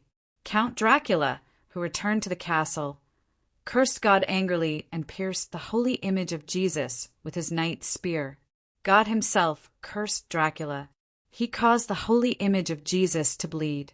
Dracula went forward and drank the blood of the Son of God. From then on, he was cursed and lived on blood. His soul could never return to heaven. The second one is the legend of Cain. According to Judaism, the eldest son of Adam and Eve, Cain, killed his younger brother because of jealousy. In order to punish Cain, God cursed him and made everyone abandon him. At the same time, he was made immortal and lived on sucking blood. Hence, the true lord of the blood clan, Cain. Zhang Ziqiang suddenly understood. These legends are related to curses. So another way to obtain the blood clan's bloodline is to receive the curse of God. Chinong nodded. The stronger the curse, the stronger the power of the blood clan. That's why those who are not afraid of light, silver, garlic, or crosses are trash. While getting rid of these weaknesses, they also get rid of the source of the blood clan's power, the curse. That's why God's space strengthens the blood clan's bloodline. But it doesn't have the great power and immortality of the real blood clan. The stronger and more vicious the curse, the more pain the cursed will suffer, the more power they will get, and the greater their potential. That kind of castrated version of the bloodline will also cut off their inner potential, reducing this bloodline to a mediocre existence. Dracula was powerful because he was once a hero of Christendom. His betrayal caused God to personally curse him and become the true lord of the blood clan. And blood-sucking and photophobia are the most important contents of the curse. It's these that bring about the powerful power of falling into darkness. I learned ancient Egyptian magic, and there's no lack of such spells to curse the enemy. Even Imidin, who we have to deal with, was also because of the most vicious curse on himself and Egypt when he was being bitten by insects. That's why he was still able to reincarnate after thousands of years and obtain greater power than before. Chapter 604. So, the transformation you want the newbies to undergo is the transformation of the cursed blood clan. Zhang Ziqiang asked in shock. Chen Ong shook his head and said, "Not only that, but I don't need to spend so much effort on such a simple experiment. What I really want to transform is a combination of the advantages of these three types of blood clan, a more powerful and evil blood clan with more extreme characteristics. It should have the potential of the cursed blood clan, the controllability of the mutated blood clan, and the ability to spread the virus of the blood clan. It should be a combination of the advantages of the three types of blood clan. Will such a transformation be dangerous? Lin Gang, who had been silent for a long time, was unexpectedly the first to ask this question. Although he didn't have a sense of presence in the reincarnation team, as an ordinary person who had been in society for a long time, he knew the consequences of not showing his corresponding value. The risk is very high. Chen Ong didn't lie to everyone. What can be done without risk? Zhang Ziqiang sighed and said, in God's space, what kind of power can be obtained without risk? Doing missions is risky, and there is a possibility of death in every plot world. In order to obtain power, everyone is like crazy. Being experimented on can obtain such a powerful bloodline. Newbies, this is an opportunity that many people can only dream of. Zhang Ziqiang could be considered a person who had seen the world, but everything Chenong said still shocked him. In God's space, power was everything. For someone like Chen Ong, who could obtain power through his own research and even bestow power to others, the meaning behind this could be said to be shocking. Among all the powerhouses he had seen, this mysterious Professor Chin was the existence closest to the essence of power. I have the genetic sequence of the captain of the prayer team. Through magic rituals and biochemical transformation, I can fuse his power and genes into his blood. Through modulation and transformation, I can purify the genetic sequence of the blood so that it carries all the genetic information and power of the infectious species of the blood clan. Then I can inject this primordial blood into the experimental body. I will use the altar and the petri dish to fuse with this power from both a biological and a magical perspective. He will obtain all of the bloodline of the captain of the prayer team and become a foreign blood tribe member. Of course, before this, he will have to be infected by the vampire #1 virus to lay a good foundation for the strengthening. Only with the virus early modifications will he have a higher chance of survival. Then, in the city of the dead, I will use the pharaoh's corpse to trigger the curse of the pharaohs and priests of the past generations in the city of the dead. I will blaspheme and torture the souls and remains of the pharaohs, humiliate Anubis and the sun god Ra, causing them to cast two important curses. Anubis will curse the souls of the test subjects to be inferior to the underworld, while the sun god Ra will curse the test subjects to be hated by the sun. Finally, the pharaoh cursed the experimental subjects to live on blood. The curses cast by the pharaohs and even the ancient Egyptian gods should be enough to allow the test subjects to obtain extremely powerful strength. Although it is difficult to project the power of the gods into the human world due to the restrictions of the world, the curse of the souls of the two gods and the incarnated pharaoh of the ancient Egyptian gods should be enough to allow the test subjects to reach the sky in a single bound and obtain power no less than that of Dracula the Impaler. After listening to Chinong's crazy idea, Hong Fan said faintly, I'm tempted after listening to it. After going through 4 worlds, my power is not even comparable to that of one of Dracula's vampire brides. It's too easy for an experiment to easily obtain such great power. It's not easy, Chin-Ong sneered, to fight against the terrible curse that has accumulated in the city of the dead for thousands of years, and to face the pharaohs and even the curses of Anubis and Ra. The risks are incalculable. It's not enough to describe it as a narrow escape. Moreover, there will be intense pain. Those who are not strong enough will easily be consigned to eternal damnation. Zhang Ziqiang still raised a question.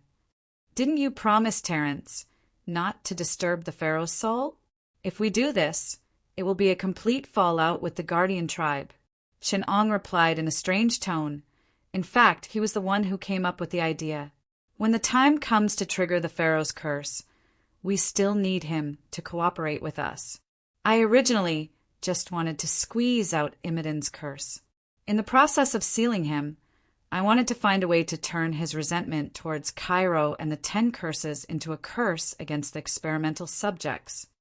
But Terence told me that if we were to do it, we had to make it big news. How could a piece of trash like Imodin compare to the 1,000-year curse of the pharaoh in the city of the dead? So I thought, in for a penny, in for a pound.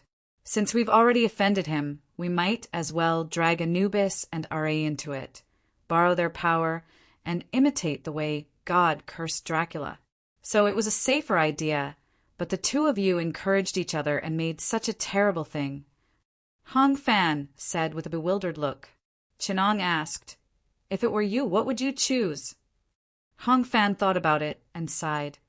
"If it were me, I would also make it big. Anyway, it's already a narrow escape. What's the point of getting power if it's not strong enough? Even if I have to die, I'll pull the emperor down." Zhang Ziqiang still raised a question. "But there's one thing. Vampires belong to God. Would the Egyptian gods not be very proficient in business? What if they screw it up? We chose the wrong god.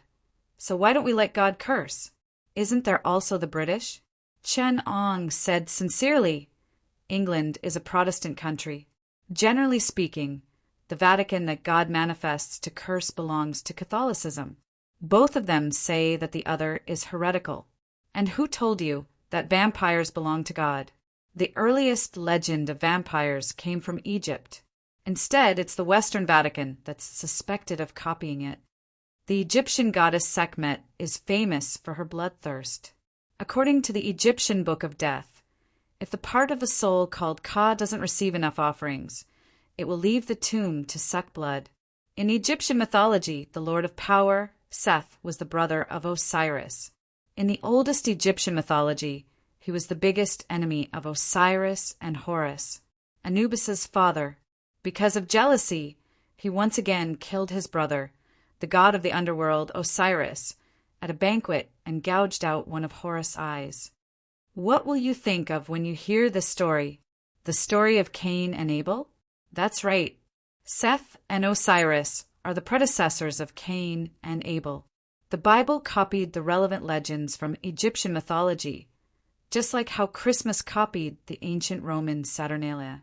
In order to cover things up in the Bible, Cain and Abel's brother is also called Seth. The legendary Seth is the real origin of the Blood Clan. The legend of vampires actually originated from Egypt. Chapter 605. After listening to Chin Ang's words, Zhang Ziqiang's expression suddenly became strange. His face alternated between white and green, as if he was making some crucial decision. Hong Fan, his old brother, saw him like this and wisely did not disturb him. After a while, Zhang Ziqiang seemed to have made a great decision. He handed a test tube filled with red blood to Chinong. "If you have this, will it be of great help to you?"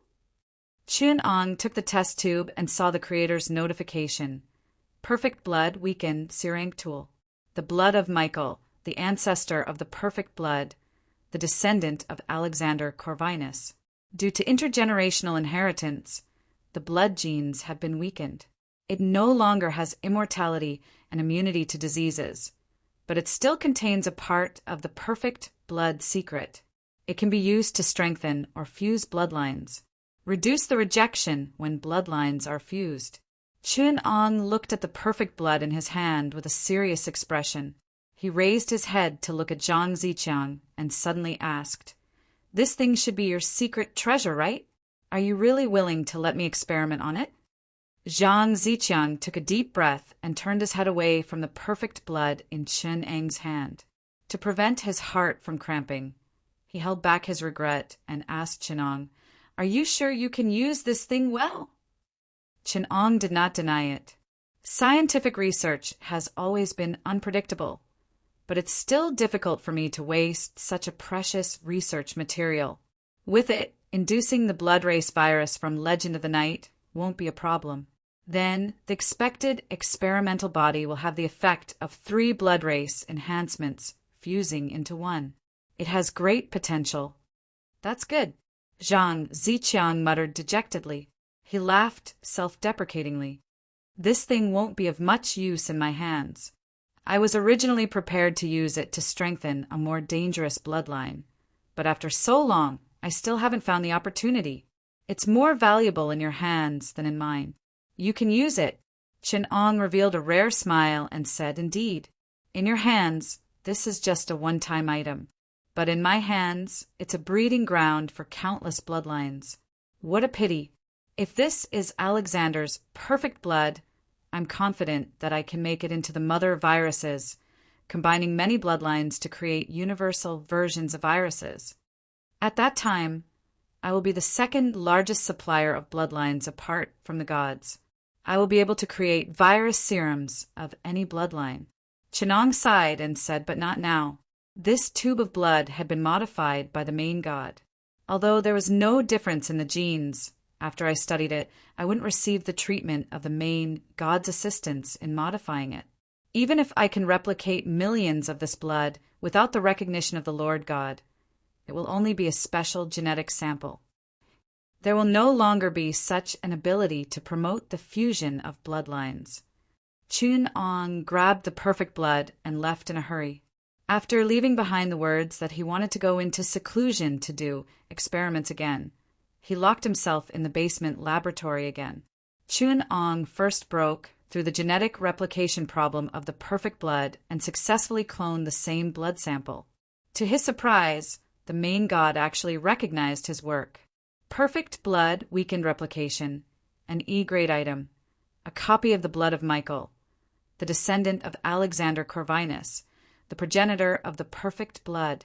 Due to intergenerational inheritance, the blood's genes were weakened, and it no longer had the ability to live forever and be immune to diseases. This was a clone copy, although because of the superb level of cloning, it did not lose many genes. It was still weaker than the original perfect blood. It contained part of the perfect blood secret, which could be used to slightly strengthen or fuse bloodlines. It could slightly reduce the rejection reaction during the fusion of bloodlines. Apart from the effect having the adjectives slightly and slightly, there was no essential difference from the original product that Zhang Ziqiang had given him. This meant that the perfect blood that Chin-Ong had casually created already had considerable value. It was recognized as a commodity that could be traded in the main god space. However, Chin-Ong was not satisfied with this. Pure technical work was far from satisfying a researcher like Chin-Ong. By repeatedly creating such things as commodities, Chin-Ong would become a skilled businessman and not a researcher. This was an insult to scientists. Scientists were always pursuing the unknown, and they were never technical workers. The perfect blood's characteristics were very unique.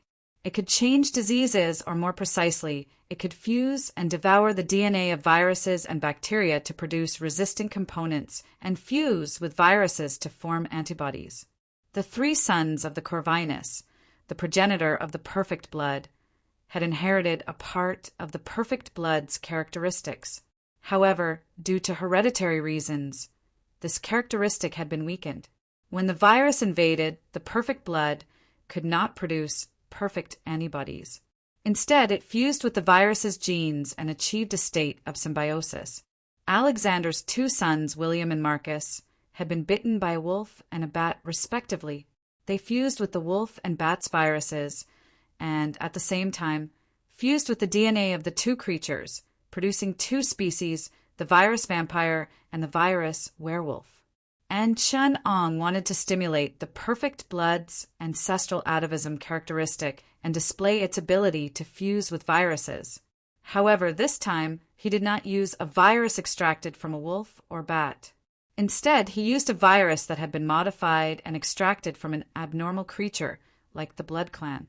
It was different from the weakened Vampire Number 1's highly toxic virus, Vampire Number 2, because after the perfect blood left the body, its activity was greatly weakened. After collecting enough experimental data, Chin-Ong had no choice but to synthesize the perfect blood's hematopoietic stem cells and move them into the body of the captain of the prayer team, replacing the original spinal cord. Then he completed the fusion of the Vampire Number 2 virus and the perfect blood in his body and repeatedly extracted the antibodies from the spinal cord. In the end, Chin-Ong obtained what he wanted, the blood clan virus, a B-rank tool. The perfect blood had been modified by scientists and injected into the body of a real vampire, absorbing its gene fragments and fusing them into a virus. It could bestow the bloodline of the blood clan scientific and was immune to sunlight, garlic, and galactic rejection. However, it was still weak against high-intensity ultraviolet rays.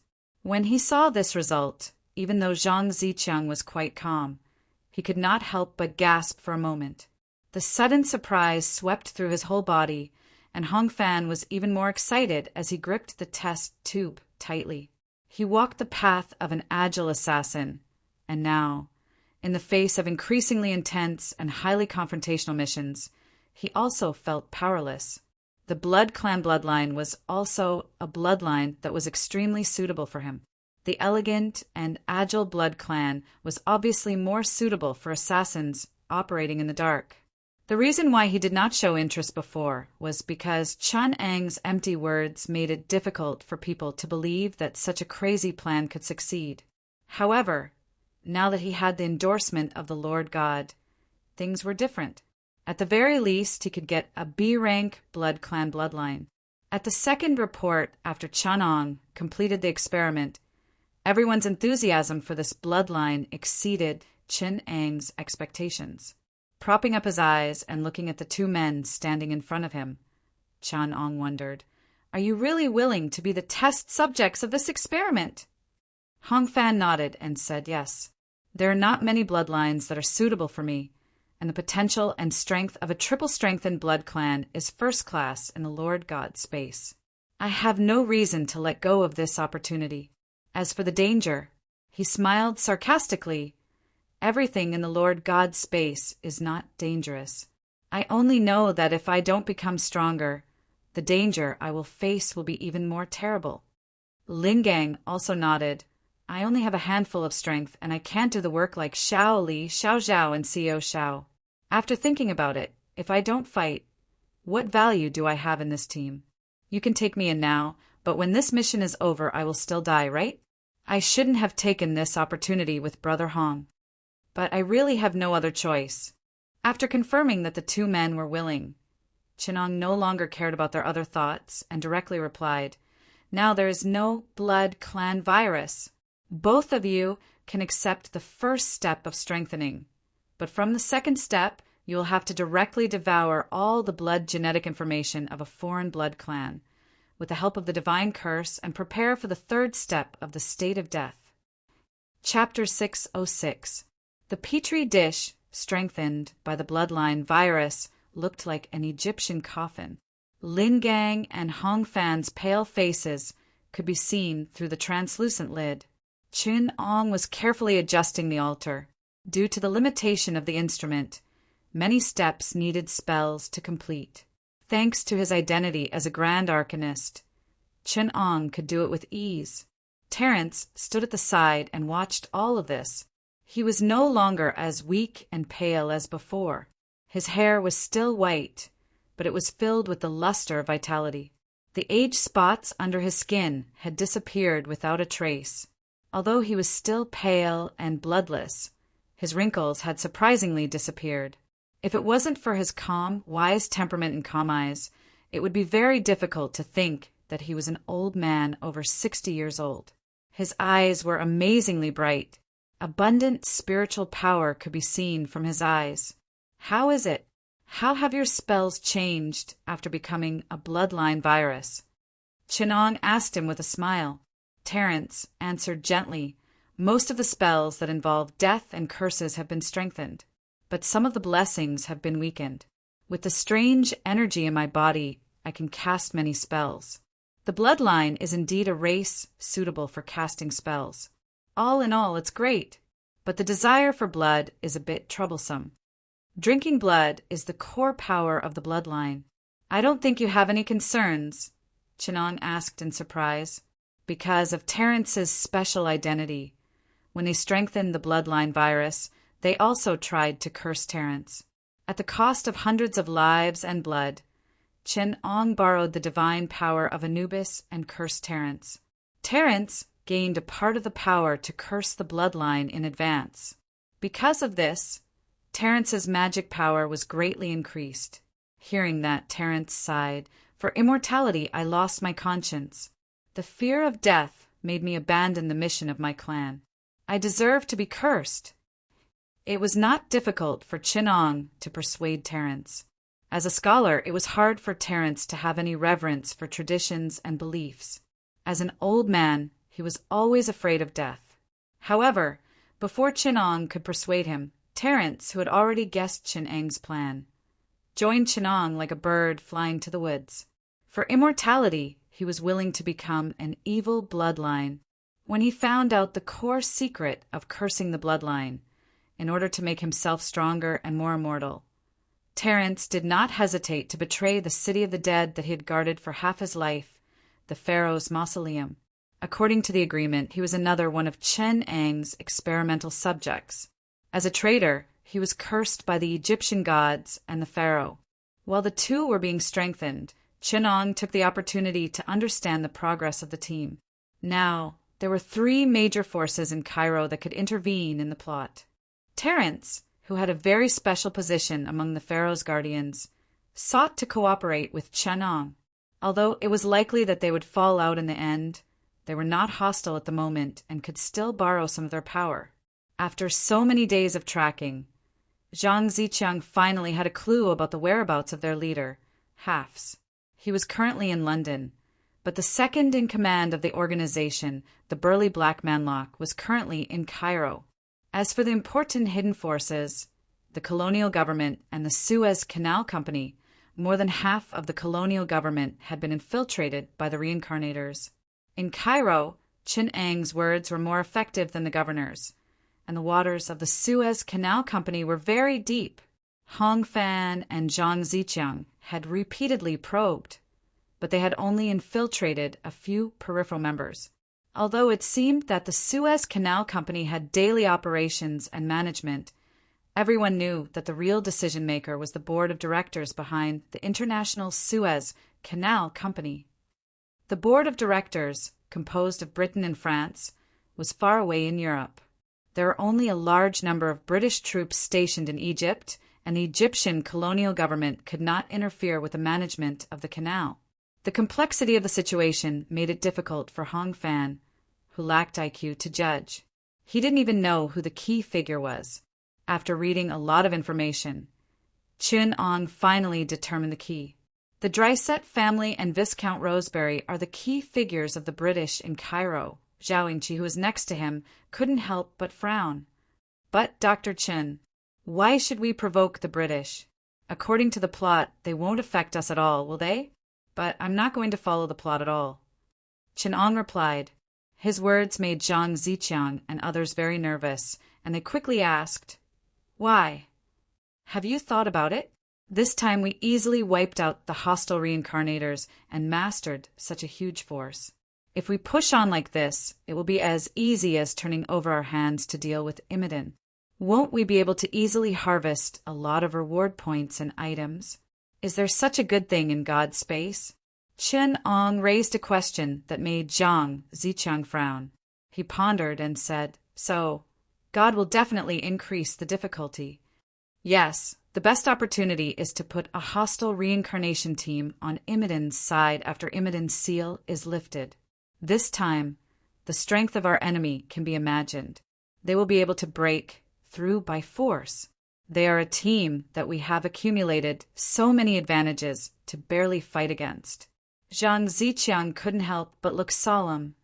"So you're going to do this, muddy the waters a little and expand the confrontation.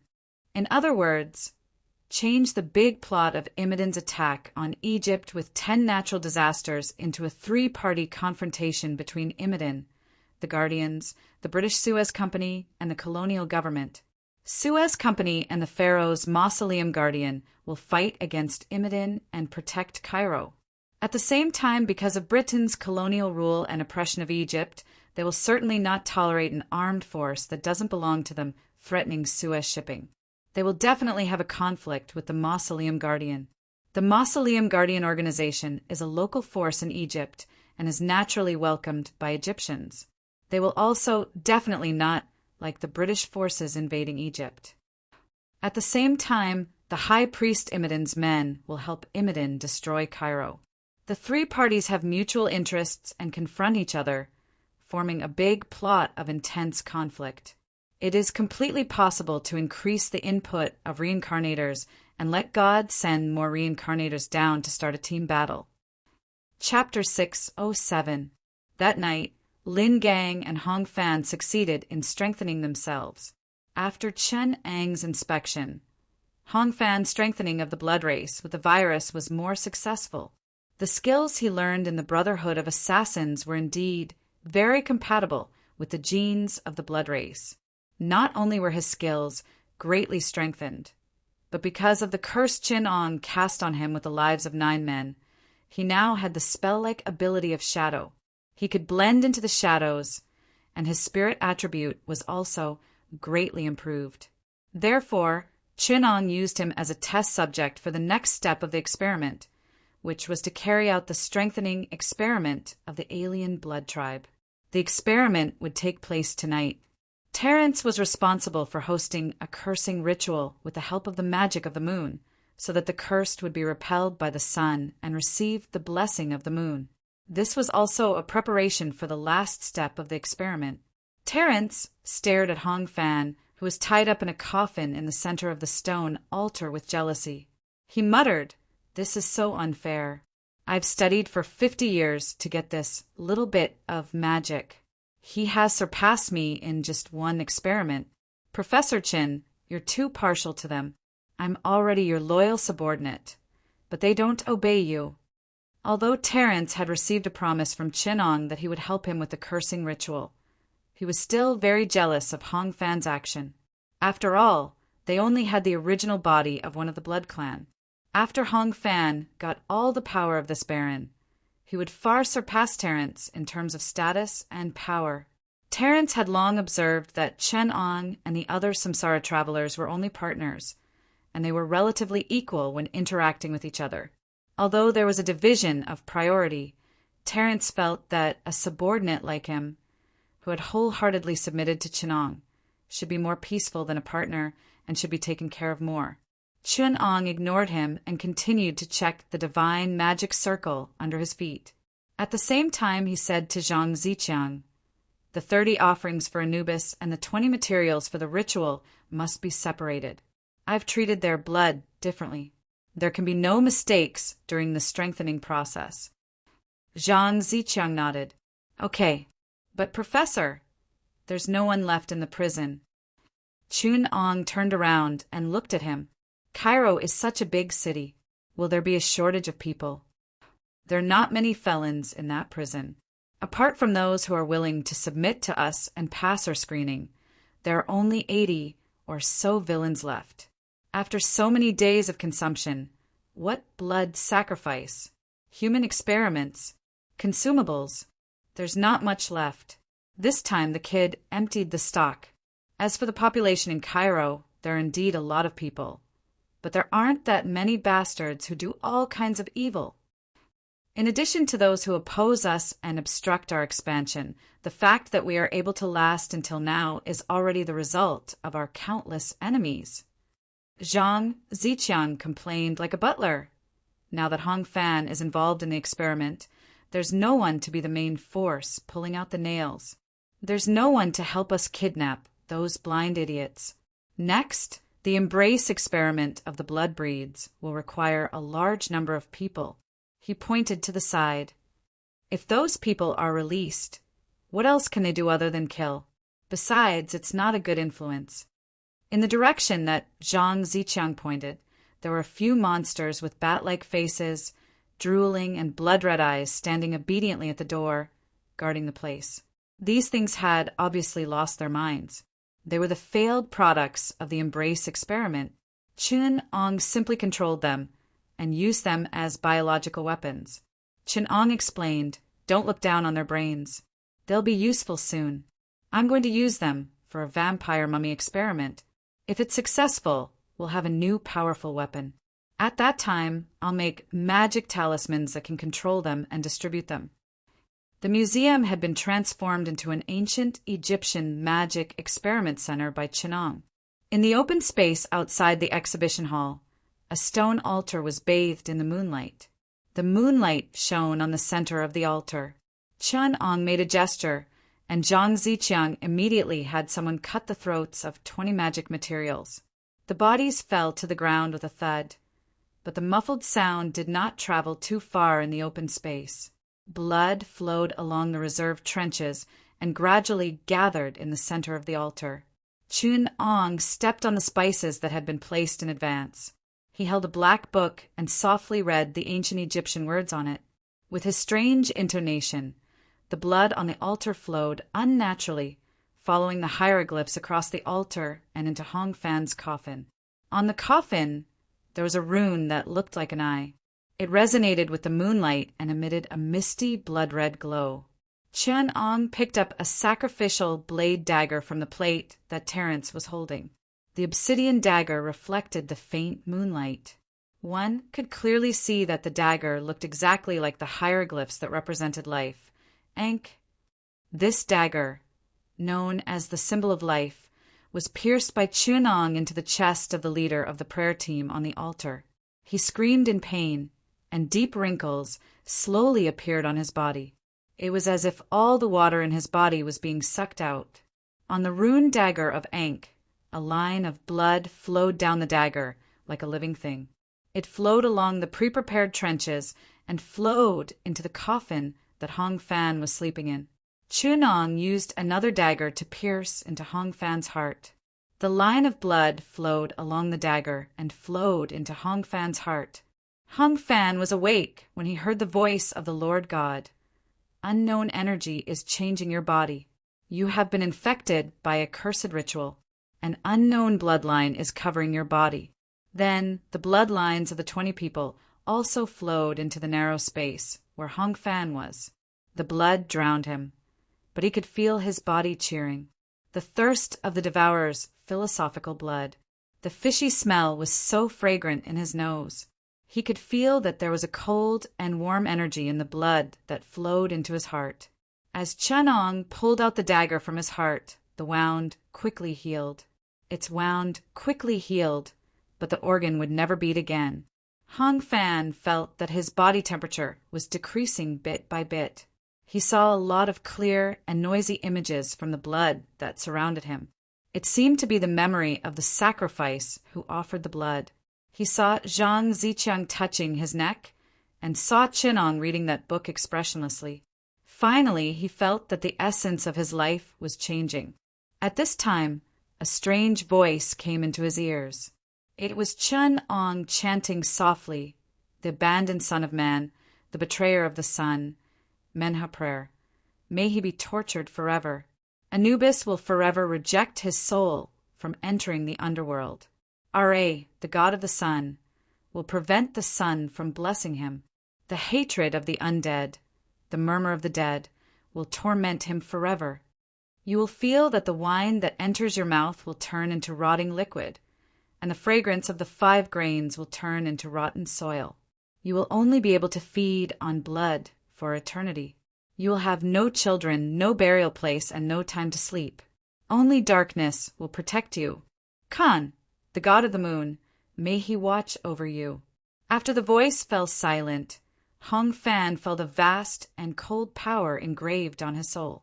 He felt that the curse was slowly changing his nature. While it was giving him pain, it was also increasing his power. Inexplicably, he learned a lot of dark knowledge and incantations from these rituals. His blood was now filled with dark magic. Hong Fan pushed open the coffin made of alloy. His huge strength even left a palm print on the 15 mm thick steel plate. He leaped into the air and turned into a black fog in midair. In a trance, he appeared in front of Chun-Ong. Hong Fan could feel the huge power in his body. He even felt a little arrogant. This powerful feeling even made him have a violent impulse. He had a twisted mentality that wanted to kill this ant in front of him. Chun-Ong looked at him calmly, and a chill from the bottom of his heart woke Hong Fan up in the blink of an eye. Chun-Ong asked, "What's wrong?" "What's wrong?" Hong Fan instinctively smiled and said, "Nothing, nothing." "Very good, very good. I just couldn't control the power in my body and swelled up a little. I'm awake now. I'm awake now. Looking at the fawning smile on Li Mingyi's face that was almost sticking out his tongue, the rookies, who had been frightened and stiff by his cold magic power, immediately woke up from the powerful illusion.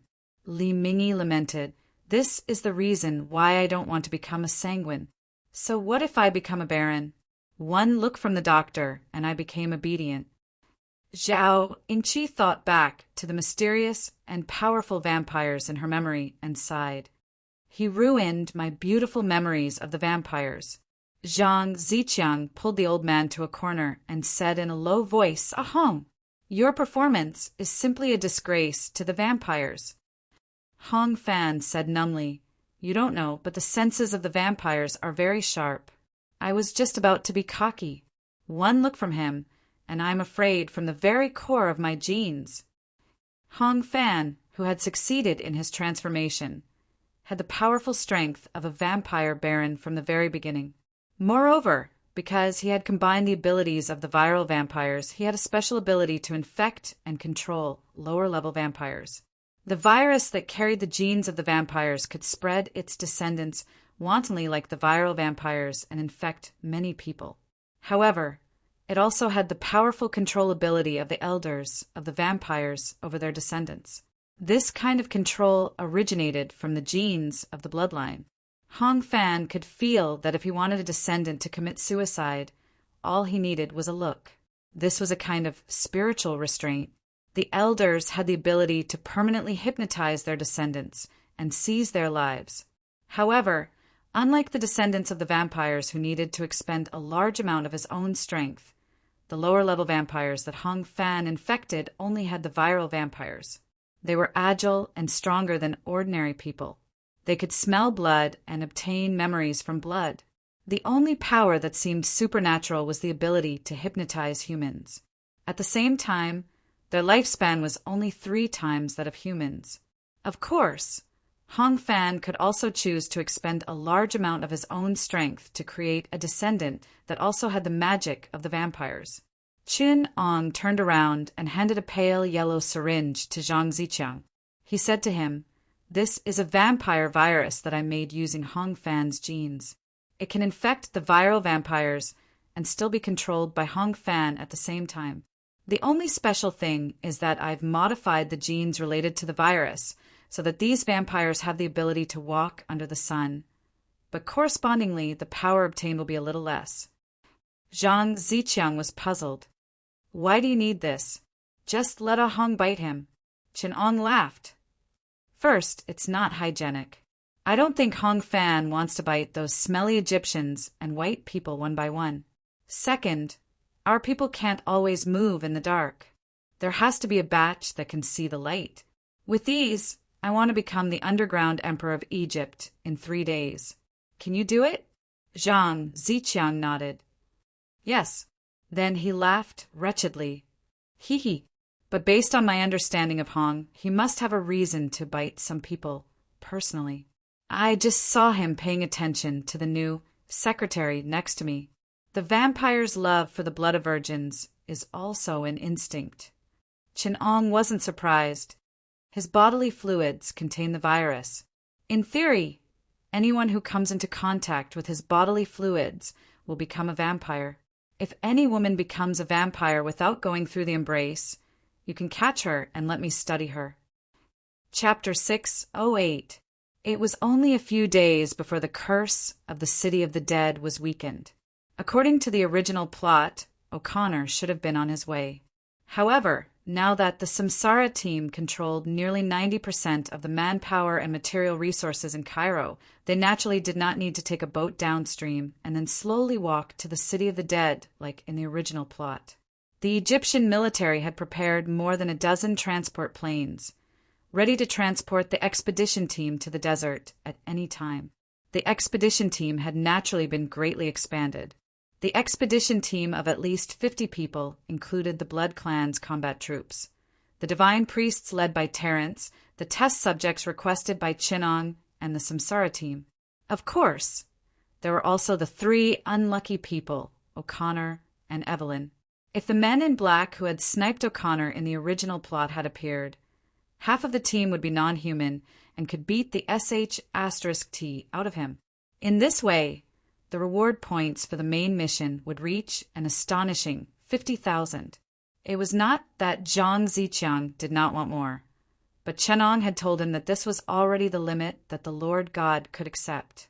Although it was still a bit excessive now, it was roughly equal to their efforts in creating momentum. If Zhang Ziqiang dared to pull out an expedition team of thousands of people, the Lord God might be able to create an apocalyptic desert storm. The night in Cairo was exceptionally tranquil. Wherever the lights were, there was a sense of peace and harmony. The people there rarely felt this kind of peace and happiness. Chun-Ong watched everything from the top floor of the museum. The God's Realm team's hard work couldn't be separated from what he had seen. Now everyone knew that the inconspicuous prison in the city was where the real authority of Cairo was located. Chun-Ong had created a hieroglyph that looked like an eye, the Eye of Horus organization, which became the true owner of the city in the eyes of the people of Cairo. The lowly gangsters who used to go in and out of the slums and wandering in the dark corners of the streets had disappeared without a trace. Because Chun-Ong needed test subjects and magic materials, the shortage of the prison's felons had caused Zhang Ziqiang to focus on the streets and alleys of Cairo, even those who had surrendered to Chun-Ong. Those who did not obey the new law were also quietly cleaned up. With the control engraved in the blood, Chun-Ong no longer needed these trash to control the city for him, so these trash would return to where they should be. As for other criminals, Chun-Ong did not mind making use of them. Suddenly, the colonial city of Cairo had a good security that even the most developed areas in the world did not have. The people of Cairo knew that the mysterious people with the Eye of Horus symbol were now wandering in the dark streets. They were the protectors of their safety. They could safely pass by these people without worrying about being dragged into dark alleys because they were too beautiful or well-dressed. Everyone knew that the Eye of Horus was controlled by a group of people known as the Council of Elders.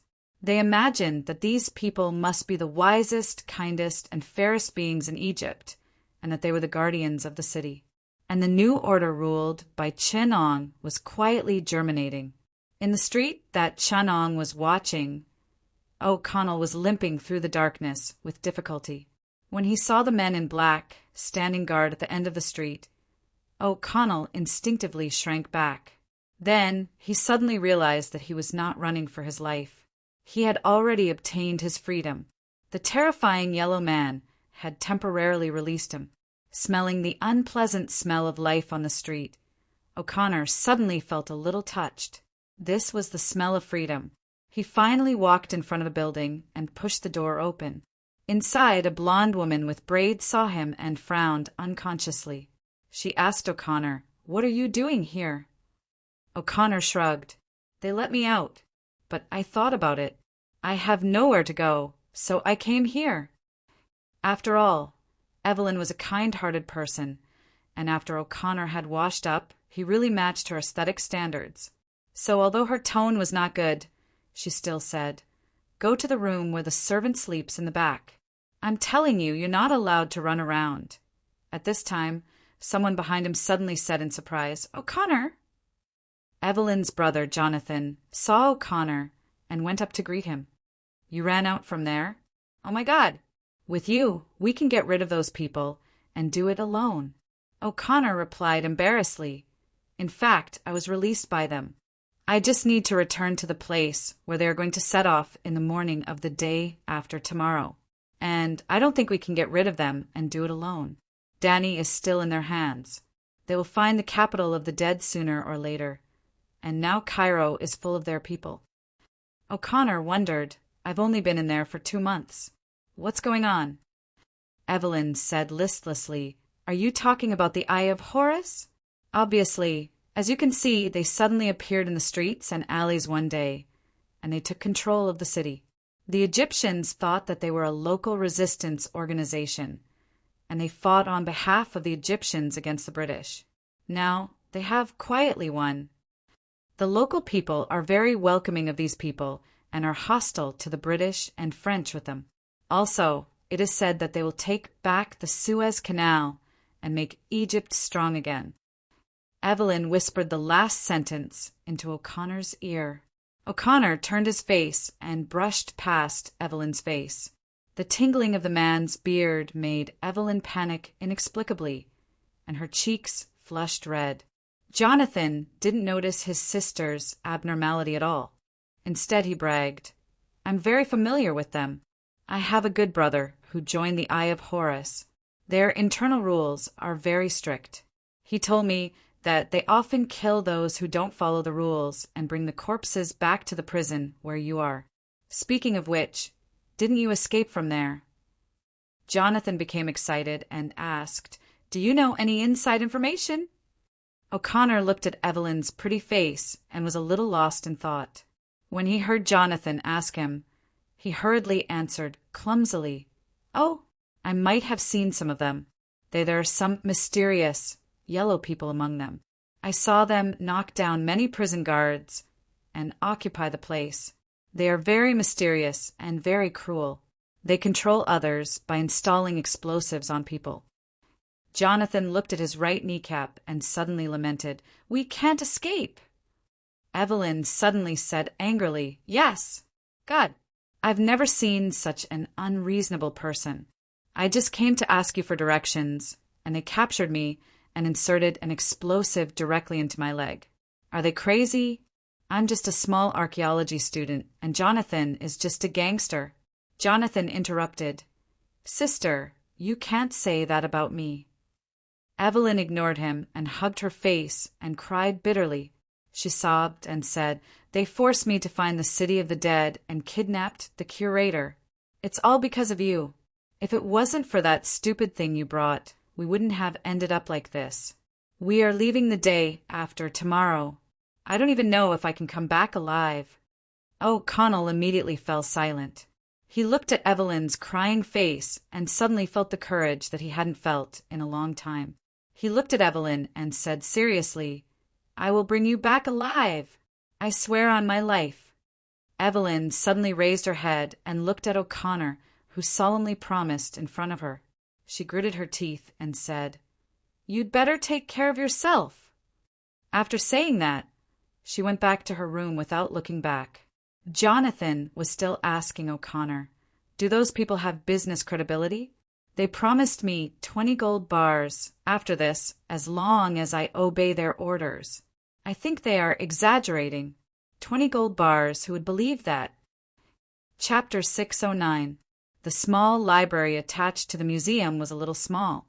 All kinds of ancient Egyptian materials and books were stacked on the bookshelves. Evelyn had accidentally knocked down all the bookshelves here, and Zhao Yingqi was responsible for finding someone to clean them up. The relevant information collected by the Eye of Horus was transferred here for Chen to read at any time. At this time, Chen lit the modified incandescent lamp and flipped through the corresponding information on the desk. A very important task of the Eye of Horus was to collect information related to ancient Egyptian relics, including the most critical clues in the second plot of the mummy, the bracelet of death and the spear of judgment. If there were other relevant relics, they would also be ordered to collect them. Chen would take some time every day to identify relevant relics and check if there were clues related to ancient Egyptian magic items. One of the reasons Chen named the organization, founded by the reincarnation team Horus's Eye, was that the organization had obtained some clues related to the legendary Egyptian artifact, the Eye of Horus. Chen flipped through the relevant books while playing with a golden short staff. With a twist, it was a golden spear. Chen threw this thing to Xiao Bolong next to him and said, "Of course this is a replica. It should have been copied by a later pharaoh for fun. The runes on it are relatively weak. It's not a demigod artifact with divinity at all. I can even copy this kind of thing." Xiao Bolong glanced at the attributes of the Spear of Judgment in his hand. Spear of Judgment replica, sea-level equipment replica, stab damage increased by 40%. Those who are injured by this spear will undergo a constitution check every hour. If the check fails, the damage will be increased by 20%. Those who are injured by this spear may be tracked by the spear wielder. Although he already knew about Chenang's ability, Xiao Bolong was still shocked by Chenang's words. He had asked Zhang Ziqiang that sea-level equipment with such good attributes was already the main equipment of most veterans in God's space. Such a replica of the Spear of Judgment was also worth nearly 5,000 reward points in the space. Zhang Ziqiang was very surprised to see that he could collect such a thing from collecting ancient Egyptian relics. Therefore, Xiao Bolong presented it to Chenang, but he didn't expect Chenang to be dismissive of it. This also led to the last sentence. This meant that most of the equipment of the veterans in the main God space could be roughly replicated by Chenang with some effort. In the Mummy 2 plot, have you located the general area of the temple that O'Connor and Evelyn discovered? The Death God's bracelet that we want is inside. The Spear of Judgment is in the City of the Dead. With these two key locations, we can trigger the plot of the second installment at any time. There's also the Eye of Horus. I suspect that this thing can trigger the plot of Divine War, the Eye of Power. Unlike at the beginning, the organization created by the reincarnators now had a stable foundation and internal pressure to expand with Hong Fan's blood breed descendants as the backbone. After Hong Fan chose a few key figures for the embrace, the organization was able to develop and grow on its own. The reincarnators also didn't have to do everything by themselves like in the beginning. There was already a foundation of trust in the Eye of Horus organization. Therefore, there was no obstacle to giving part of the work to the indigenous people of the plot world. The collection of information and legendary items related to ancient Egyptian mythology was the responsibility of a few smart and capable upper-level blood breeds. Some of them were ministers of the colonial government who had joined the Eye of Horus out of fear of death. Some were local gang leaders who had been forced to join the Eye of Horus due to violence. There were even British garrison officers, famous scholars, and professors. Together, they formed the leadership organization under the reincarnators, the Executive Elders Council. As for the reincarnators, most of them were preparing for the trip to the City of the Dead, including logistical plans, reinforcements, and preparations to prevent enemy reincarnation teams from destroying Cairo. Under the guidance of the ancient Egyptian divine master, Terence, several related groups worked together. There was also the infiltration of the Suez Canal Company, the infiltration of the Pharaoh's Tombkeeper, and the control of the Imidin priest organization. Terence himself was the high priest of the Tombkeeper tribe. With him as a spy, the infiltration of the Tombkeeper tribe went smoothly. Many of Terence's admirers and supporters joined the Eye of Horus. After all, on the surface, this was an organization for Egyptian patriots to restore their country. Although the leader of the Tombkeeper Eddie sensed it, he had no reason to stop it. As for the other two organizations, it was a bit troublesome. The local organization of the Suez Canal Company was easy to infiltrate, but the core of the British side was quite troublesome. The Eye of Horus had detected the minions of the Protestant Church, the British nobles, and other forces behind them. On the other hand, Imhotep's priest organization had few core members and was closed off to outsiders. Without a spy like Terence, it would be very troublesome to infiltrate it. Chun Ong was prepared to personally lead a team to deal with these two problems, lest they were about to depart soon and their plans were not yet complete. An assault team had been prepared. The 15 members of the team were chosen from the most combative prisoners and the most elite military police. Hong Fan would personally give them the embrace. Chun Ong had concocted the strengthened version of the blood tribe potion. He had even gone through a cursing ritual organized by Terence. He had cursed them with the blood and lives of a desert bandit and nearly 50 tough bandits. This caused them to break through and become the elites of the blood race. After this period of adaptation, Hong Fan had already advanced to the rank of Viscount through a lot of killing and blood. As for these people, although they had not reached the level of nobility, they were already at the level of knights. Every one of them was comparable to the senior samsara travelers of the prayer team. Moreover, they were proficient in combat skills and were not afraid of death. Coupled with the blood tribe's unique immortality and the weapons and equipment that Chanong had modified, they were more of a threat than Hong Fan to a certain extent. If the prayer team was still around, Chanong could easily take care of them head-on. These vampires all knew some basic vampiric magic and Egyptian magic. They also had 9 armed mummies, 2 guardians, a group of sacred beetles, poisonous sand, curse spells, poisonous snakes, poisonous scorpions, and so on. Chun Ong combined the art of voodoo and cultivated a new batch of poisonous creatures that could be used to cast spells. The effect was especially good, so he also matched them. Zhang Ziqiang looked at these pale-faced people hiding under their cloaks. The cloaks had been enchanted with a special spell to hide their faces. Only a batch of powerful heavy weapons and guns were carried on their backs. There were also daggers and scimitars on their waists. They looked like ghosts and hungry ghosts. Zhang Ziqiang could not help but suck in a breath of cold air. Are you going to negotiate, or are you going to exterminate them? Zhang Ziqiang persuaded Chanong. Such a powerful force is enough to deal with reincarnators. Why bully a group of natives? Chun Ong asked in reply, who told you that natives are easier to deal with than reincarnators? This time, whether it was meeting Viscount Roseberry, taking control of the Suez Canal Company's branch in Egypt, or dealing with the second-in-command of the Imidin Priests organization. Locke, it was not an easy task. It's better to bring everyone. I'm used to crushing them all the way. Who would negotiate with them? Chun Ong turned around and got into the car with his men. They quietly disappeared into the darkness of Cairo. The dock area had always been a place where people from all walks of life mingled in Cairo. It was where the poor porters lived and worked.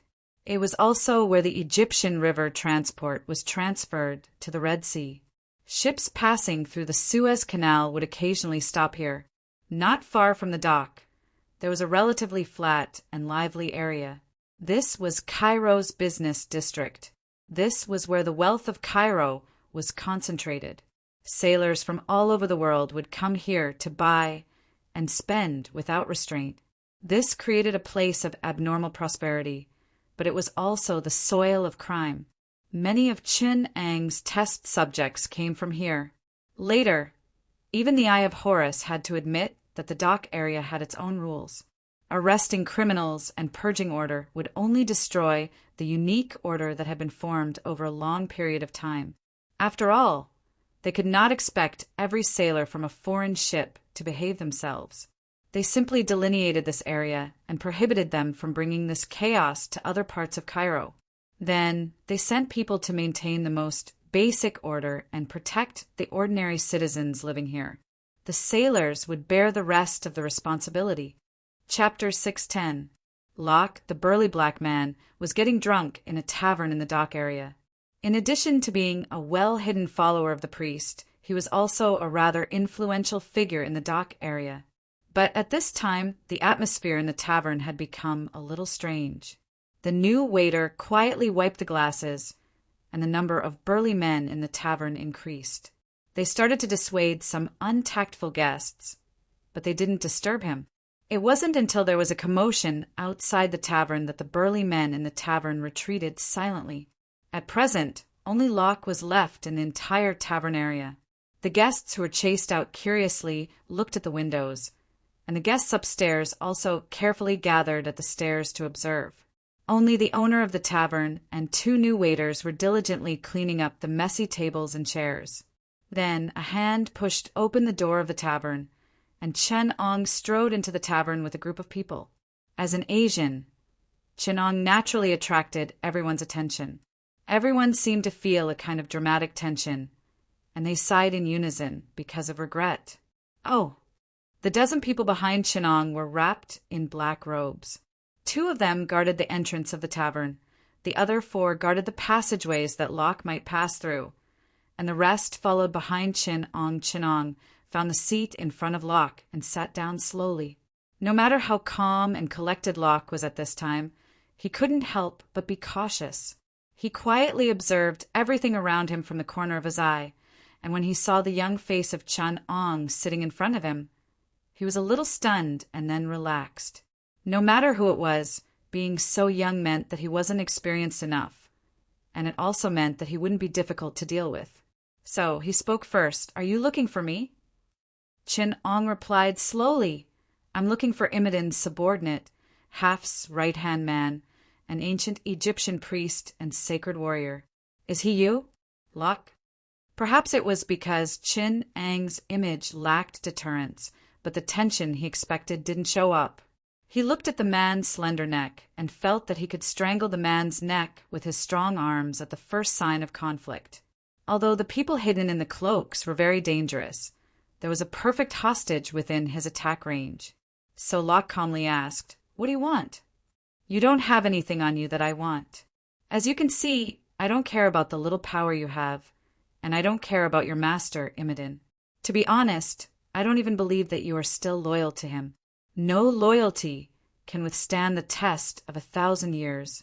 The Guardians can't, and neither can you." Chen-Ong squinted his eyes and said with a smile, "I only care that you guys don't bring me any trouble, so I'm prepared to kill any possible variables before they sprout." He called for his men and placed a box on the table. He said to Locke, "If you are willing to obey me, this is yours." After saying that, he pushed the box over. Locke pressed on the box, and his expression suddenly changed. He felt the weight of the box in his hand, but in the hands of the man next to him, the box didn't seem much heavier than a feather. Locke opened the box, and it was filled with gold. There were 15 kilograms of gold bars and 20 kilograms of silver bars, shining brightly. His pupils suddenly shrank when he saw such a huge amount of wealth. He sneered and asked, "What do you want to buy from me?" Chin-Ong said, slowly, "Everything." Locke suddenly grinned and said, "But have you ever thought that I may not have to pay so much?" After saying that, he suddenly jumped up and overturned the table in front of him to block the man with a disheveled head next to him.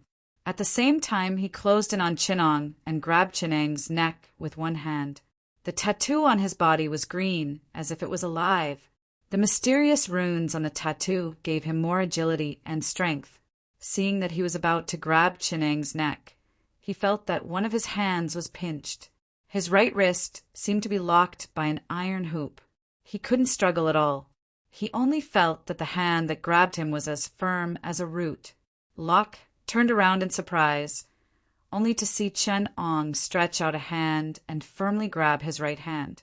Seeing Locke's blank eyes, Chen-Ong gently twisted, and an indescribable force swept up along Locke's meridians. The twisted muscles and bones caused severe pain, causing Locke to involuntarily twist his body. However, the huge force that twisted his arm continued to exert force. Soon, Locke was twisted into a strange position. Chen-Ong glanced at the tattoos on his body and suddenly gave an order to the vampire next to him. A vampire cut his wrist with his nails and sprayed blood on Locke. Chen-Ong casually chanted a few incantations, and the bloody power seeped into Locke's tattoo. It flowed on the surface of his body and gradually dyed the runes on it red. At this time, the vampire squad that went to control the other members of the priestly organization returned with the prisoners. Chen-Ong let go of Locke's hand and let him go on his own.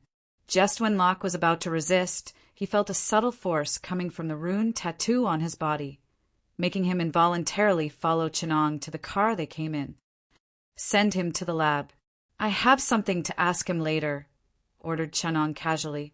He asked some of the vampire squads to take turns escorting them back, while he took the other group to the governor's district in Cairo. If the dock area was a paradise for sailors and poor people from all over the world, then the governor's district was where the nobles and officials lived. Not only was the security much better, but the environment was also much better than in a colonial city like Cairo. Western-style buildings were built here, and there were guards and police patrolling everywhere. There were also street lights and decorations on the roadside. Chun-Ang's car drove smoothly into the governor's district. The guards and soldiers on the road saw the eye-like symbol on the front of the car, and wisely didn't come forward to question them. Chun-Ong easily drove the car to a manor where a banquet was being held. Chun-Ong got out of the car and walked into the venue. He walked along the marble path into the banquet hall. The guard at the door saw the eye pattern embroidered on the collars of the black-robed men beside him. He quickly lowered his head and said, "The omniscient eye, the eye of the moon god. We will follow your instructions." Most of the people in the banquet hall were white Westerners and British and French dignitaries. They firmly controlled the power of Egypt through advisors and cabinet ministers of the Egyptian government. That was why, even though Egypt had become independent 2 years ago, Chun-Ong still called it a colonial government. How could a government controlled by foreigners have the face to call itself the government representing Egypt? When Chun-Ong entered, he attracted people's attention. He didn't hide his skin color, so someone immediately stood up and shouted at him, "Yellow skin monkey, this is not a place you should be. Guards, what are the guards doing?" He thought that his manly behavior would make him look taller, and the ladies in the banquet hall covered their mouths and giggled. Someone shouted, "Let him in. It's good to have some fun." The white man was even more furious. He jumped up and said, "These stupid and lazy be asterisk cheese." Chun-Ong gave the man in black next to him a look, and someone immediately went up to drag him away. The strong white man struggled and said angrily, "What are you doing? You be asterisk cheese." The man in black, who was dragging him, casually broke his neck, calmed his body, and dragged him out of the banquet hall. Everyone was stunned. Some of the noble women screamed and shouted, "Murder! Murder!" Chun-Ong pointed at the crowd one by one. This, and this, make them shut up. I want to see most of the people here in the lab.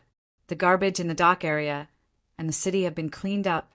Why isn't there any here? The governor's district's garbage accounts for at least 30% of the population here. There's such a big shortage of experimental subjects recently. What is Hong Fan doing? It's good to keep some useful people. What's the point of keeping so many useless people here? Now, come with me to meet the master here, Viscount Rosebery. Chapter 611. Sitting in front of the desk, Viscount Rosebery calmly tidied up his collar. He wore the traditional ceremonial attire of the British nobles and wore a wig. His face had the usual arrogance and harshness of an aristocrat. One could faintly see the affectation of a traditional aristocrat, but one could feel the awe-inspiring aura emanating from his body. He placed his hand on the aristocratic foil, sword beside his leg. His eyes scanned Chun-Ong's face, and he suddenly sneered. He turned to the black-clothed vampire beside Chun-Ong and asked, "Who are you, Your Excellency? Why do you treat my guests with such an impolite attitude?" Viscount Rosebery stood up from his seat and slowly walked to the side of the desk. This position was just right. He could use the debris to block most attacks and retreat to the back of the desk to resist at any time. Moreover, it was also very close to the window. If the situation turned bad, it would be convenient for Viscount Rosebery to escape at any time. This exquisite method was indeed the tradition of the British nobles. On one hand, they had to maintain their dignity, but on the other hand, they couldn't suffer any losses. Only a sly old fox like Viscount Rosebery could have such a refined pragmatism. It wasn't without reason that this country could colonize the world for hundreds of years. At this time, more than 10 British soldiers wearing bright red and white uniforms and tall black leather hats rushed over from the corridor. Viscount Rosebery quickly pulled out his foil sword. The tip of the sword was like a viper as it pierced through the throat of the black-clothed vampire closest to him. Even Chun-Ong didn't expect that a pampered aristocrat would have such fast, accurate, and ruthless swordsmanship. The black-clothed vampire reacted quickly and quickly shrank back. However, Viscount Rosebery's sword tip seemed to have grown 3 inches out of thin air. With a slight flick of his wrist, the Baroque sword spun about and increased its speed by half a fraction, sending the tip of the sword straight into the vampire's throat. The sharp tip of the sword pierced through the black-clothed vampire's throat. The British soldiers quickly charged forward and prepared to support Viscount Rothbury. They attacked with their bayonets and formed groups of 2 or 3. They cooperated with each other and concentrated their strength on a single point. They were prepared to break through the blockade of the black-clothed vampires led by Chen Ong. From the looks of it, they seemed to have obtained the initiative. But Chen Ong didn't even spare them a trace of attention. He calmly walked to Viscount Roseberry's desk and thoughtfully flipped through some documents and reports. Viscount Roseberry felt an unusual movement from the tip of his sword. His expression suddenly changed, and he shouted to the guards, "Be careful! They aren't humans." But it seemed that it was already too late. The blood clansmen in black pulled out a gleaming blade from behind their waists. Their bodies shot out at a speed several times faster than the British soldiers. They were like mysterious shadows that swept past in the blink of an eye. The scimitar in his hand drew a curve, and the British soldier's hands were pressed against his throat. Blood gushed out of his throat, and his corpse fell to the ground. His eyes were still filled with disbelief. This was almost a massacre. In the narrow corridor, a dozen or so vampires in black robes moved freely like shadows. The vampire whose throat was slit by Viscount Roseberry waved his scimitar and parried Viscount Roseberry's flower sword. The scimitar in his hand turned into a ball of snow-white blade radiance and slashed at Viscount Roseberry's vitals with the sound of tearing wind. At this time, Viscount Roseberry suddenly chanted a word. The silver ring on his right hand suddenly burst out with a dazzling, holy light. The light flowed along his right hand and reached the foil sword. He suddenly pulled out the foil sword. The sword trembled rapidly like a flexible willow branch. Several sword flowers bloomed in his hand, and the holy light pierced the eyes of the vampire opposite him. Viscount Roseberry took the opportunity to raise his foil sword. A mournful shadow flashed, and it pierced the heart of the vampire opposite him. At this critical moment, Chen Ong kicked the vampire dozens of steps away. Then his right leg shot up like a poisonous dragon and heavily slapped Viscount Roseberry's face. Like a ball, the vampire flew out and crashed into the wall behind him. Viscount Roseberry's neck crooked, and he actually fainted. Chen Ong slowly put down his right leg and sighed, "I haven't fought in a long time. My skills are a bit rusty." Glancing at the vampire he saved, Chen Ong coldly shouted, "Trash!" The blood clansman in black revealed an expression of extreme fear. He trembled under Chin Ang's indifferent gaze. At this time, the other blood clansmen in black, who had already dealt with the British soldiers, could only look at him sympathetically. Throughout the entire process, no one said a word. Chin Ong pointed at the relevant documents on the desk and said, "Put them away and search this manor for me. I want all the information on the Suez Canal Company, as well as all the documents related to Viscount Roseberry and the British mainland. Take everyone else away. Anyone who dares to resist will be killed without mercy." Although everything went smoothly, Chin Ang's expression didn't relax at all. He solemnly looked at the unconscious Viscount Roseberry and frowned. It wasn't because Roseberry was too strong and exceeded Chin Ang's expectations. On the contrary, the protection around Roseberry was too weak. Roseberry's strength wasn't inferior to Hong Fan's before he was strengthened. In addition to the dozen or so elite British soldiers protecting him, it was enough to contend against Hong Fan and Zhang Zichang together. If they weren't careful, the Samsara travelers might even capsize. But if this was the power around the Suez Canal Company's Egyptian director, it would be too ridiculous. As far as Chen Ong knew, the Suez Canal Company and the local church had always been on the same side. Roseberry had always been protected by 3 priests and several servants proficient in Indian yoga. There was also a team of black wrestlers with extraordinary strength and proficient in throwing. But Chen Ong didn't see any of these people today. But it didn't matter, Chen Ong thought to himself as he looked at Roseberry. When Roseberry also became a member of Horus's Eye, all of this wouldn't be a secret anymore. Chen Ong calmly withdrew from the manor with his men, leaving behind an empty building and many missing dignitaries. What happened today was like a boulder thrown into a pond. The country's dignitaries could no longer convince themselves to turn a blind eye to what was happening in Cairo. They had to face the changes that were happening. The huge power of Horus's, I was like a sponge that slowly swallowed up the huge undercurrent. Their power and influence were like a bottomless abyss, quietly quelling the matter. The next morning in Cairo was still calm. When Zhang Ziqiang saw Locke and Roseberry, who were transforming into vampires, he laughed wildly. He said proudly, "What else can they use to fight me now? Dr. Terence, the second-in-command of the Pharaoh's mausoleum, is one of us. Locke, the second-in-command of the priests left by Imodin, is also one of us. Even the Hidden Force, the head of the Suez Canal Company, Viscount Roseberry, is one of us. We're already in an invincible position. When your tripartite plan succeeds and really triggers a team battle, we'll actually be the ones to give them the mission. Ha ha ha. Let me ask you, is the Lord stupid?" Chen Ong asked with his head tilted. Zhang Ziqiang was stunned. "Of course the Lord is not stupid." Chen Ong said indifferently, "The Lord God isn't stupid. Would he leave us so many loopholes so that you can trick people whenever you want? I can guarantee that if you plan to let them go and indirectly control these tripartite organizations, the time when the reincarnators appear and the main mission will be beyond your imagination." Zhang Ziqiang was stunned. "Then why did you capture them?" Chen Ong said with a smile. "Do you think I'm weakening the other two parties? In fact, I'm increasing their strength."